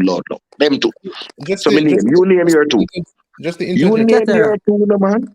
just to Name your interject. two. Being the Cataract. youngest on the, just let me say something quickly. Just to interject, being the youngest on the panel, right? To what Ketara just said, I can, really attest to that in the sense that when I was going to high school, I heard conversations of even a player that was at the age of 14, 15 Yeah, is better yeah, than Reggae Boys, and I left school yeah. probably 5 years ago. And he just went off that player that they were talking about just went to university just recently in his first year. So these conversations in Jamaica, the But loyalist CC culture. conversation is real too, you know. Even though me I laugh, you know. CC conversation is real. People say that for sure. But Say reggae girls can beat coach, the reggae boys. but coach, pre, when people say that, out of mocking, when man them not play good. But you have people actually believe No man, hold schoolboy, high on. school No people way, will hey, beat. group, I know Of so. course. I know so, group. Of course. The man ain't sit, the reggae boys now put passes together and all of these things. And when the girl them are play, they are putting passes together. So it's not only because of what you just alluded to. Them but coach are the same thing and them the man them because the man them nah do what they're supposed to do. So So now you're I could say mocking them. I could say I mock them fans are No, man, coach. Have I mock people them, I mock them. Yeah, actively. man. I No, mock man, them, you I have mock them. people actively believe Nobody say in a their schoolboy real can do that. mind. Hey, I mock them, I mock them. Me not believe that. That is just Coach, ludicrous. But you have people coach. Two genuinely of them are rum believe it, talk. coach. Two of them are No, rum. coach. It is not altogether true that they are rum talk. Both There are hey, those who Pastor, genuinely, coach. Pastor, they are living in a dream. Wake them up, or they Yeah, are toxic. Say yes, that way, I say, they coach. are living in a But you delusive people, world. Yes, So but that's what I that is rum their, talk. So when I say I their rum talk, world. But rum talk. coach, you don't credit them. When I was in Nakalva, the agricultural school, not the high school. Now hold on, I was in a cricket team, and like how you have Stephanie Taylor with her brilliance that played her cricket with the males, we had a female, Sylvia Chambers, that she kind of pretty much have the same physical attributes as Stephanie Taylor. I opened for the school team, and my strike rate was not very high. And while there was no wicket falling at my end of the pitch, the coach complained that if I don't up the ante, he won't give Sylvia my game. Rum talk. The coach is serious. He believed that I said, yes, yes, yes. But there are those, coach. You see the text that said, from the abundance of the heart, the mouth speaketh. This is not, no, coach. Hold on, man. You can't use scripture for me, you know. May I always tell her that. Listen, if you're going to say the one that him say I'm gonna make the girl take your game is not real, but you're gonna say the other one them out of the abundance of the mouth speaking, then you're not being true. I never said any of them. I am the one that tried to get you not to use a blanket statement and say either of them are not real. I am saying that in some of these cases, no, listen to that is not an advised position to take. That is not an advised position to take, because what holds true is that neither you nor I can read the mind of any man, and that holds true. So when a man states, Pastor, no football lover who love football and watch football, if he come out and say that, him a fear and joke. A little schoolboy team to beat the national team, he can't serious. All right. So Mr. Speed was running a joke when he said King better than Pinnock. Huh? Mr. Speed was running a joke when he stated that King better than Pinnock. But that you're gone in a one different context. I am telling you that me and you can't read nobody mind, so don't make that statement that they are running jokes. We do not know that for sure. Yes, a joke Mr. Speed in a run. Coach, I have to believe. I have to believe that there are people who definitely believe that a lot of this. There are people who believe what they say. If you believe them, no, it's not that we believe them, coach. Yes, I might agree. I don't believe what they say, but I believe they believe what they're saying. What they're saying is not sensible. You can't use King and Pinnock statement to prove your point. Yeah, because Mr. Of course I can. King is not even in Pinnock's shadow.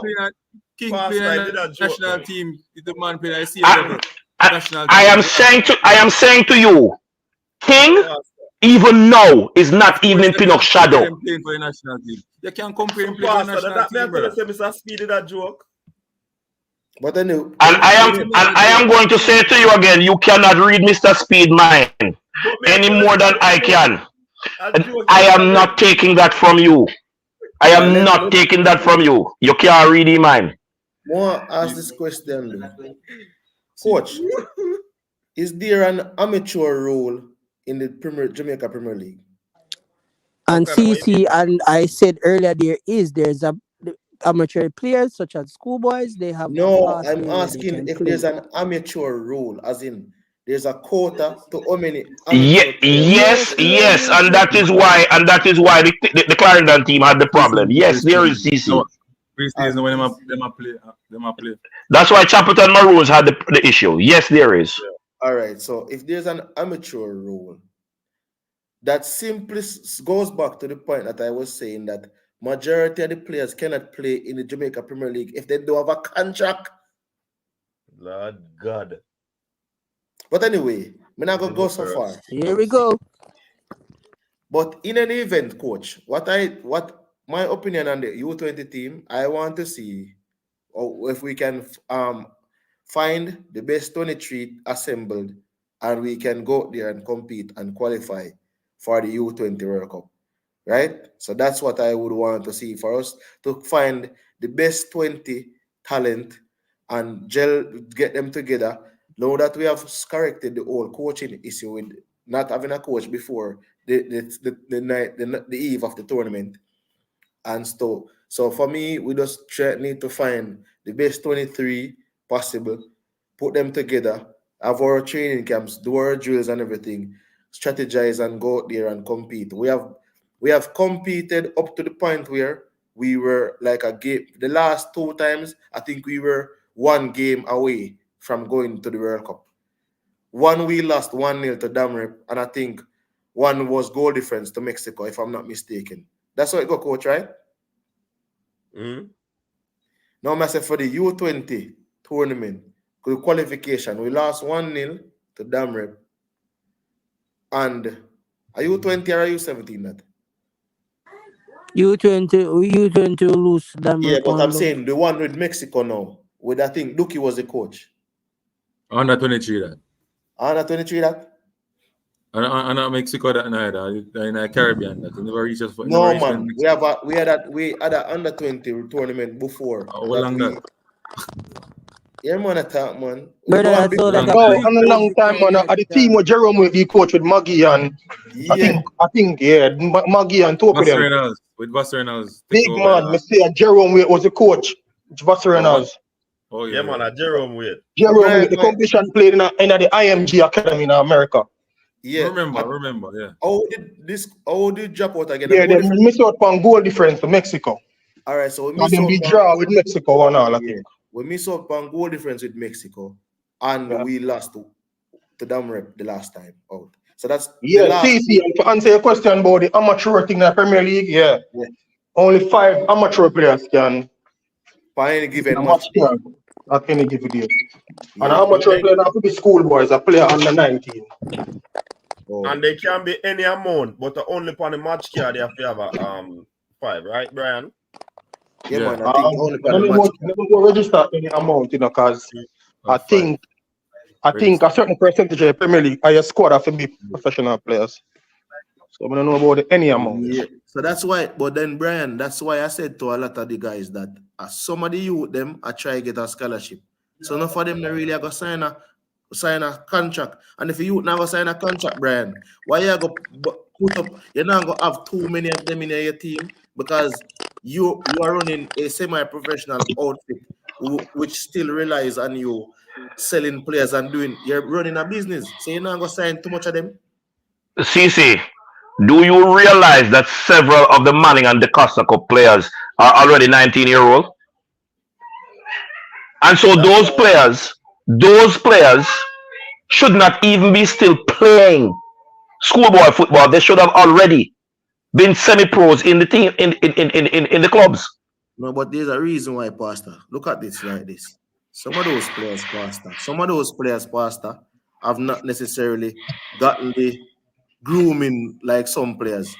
So for their development came through schoolboy. For want of a better or worse, they came through the under 13, the under 16, and they have been in the schoolboy system for 3-4 years. And some of them have gotten better year on year. So you will see some by 19. The ones that you see performing at the age of 16 and doing exceptional things. Some of those players, even recently now, are affiliated to academies. So they would have been groomed in a different system. So that's why you will see some players at 19 still playing schoolboy football, because at 19 is when some of them actually reach the peak of like schoolboy of their talent in a certain way. And I can't believe development.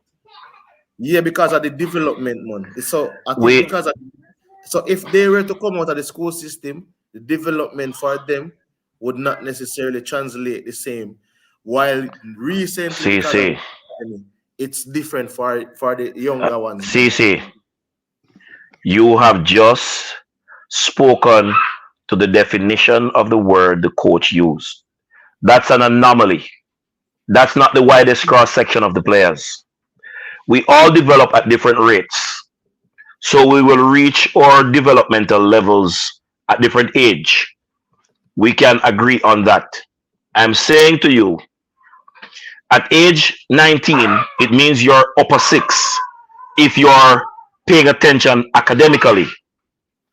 If you are not upper 6, preparing to go into the collegiate system you should not be in schoolboy football because you are thinking that football is going to be your bread and butter.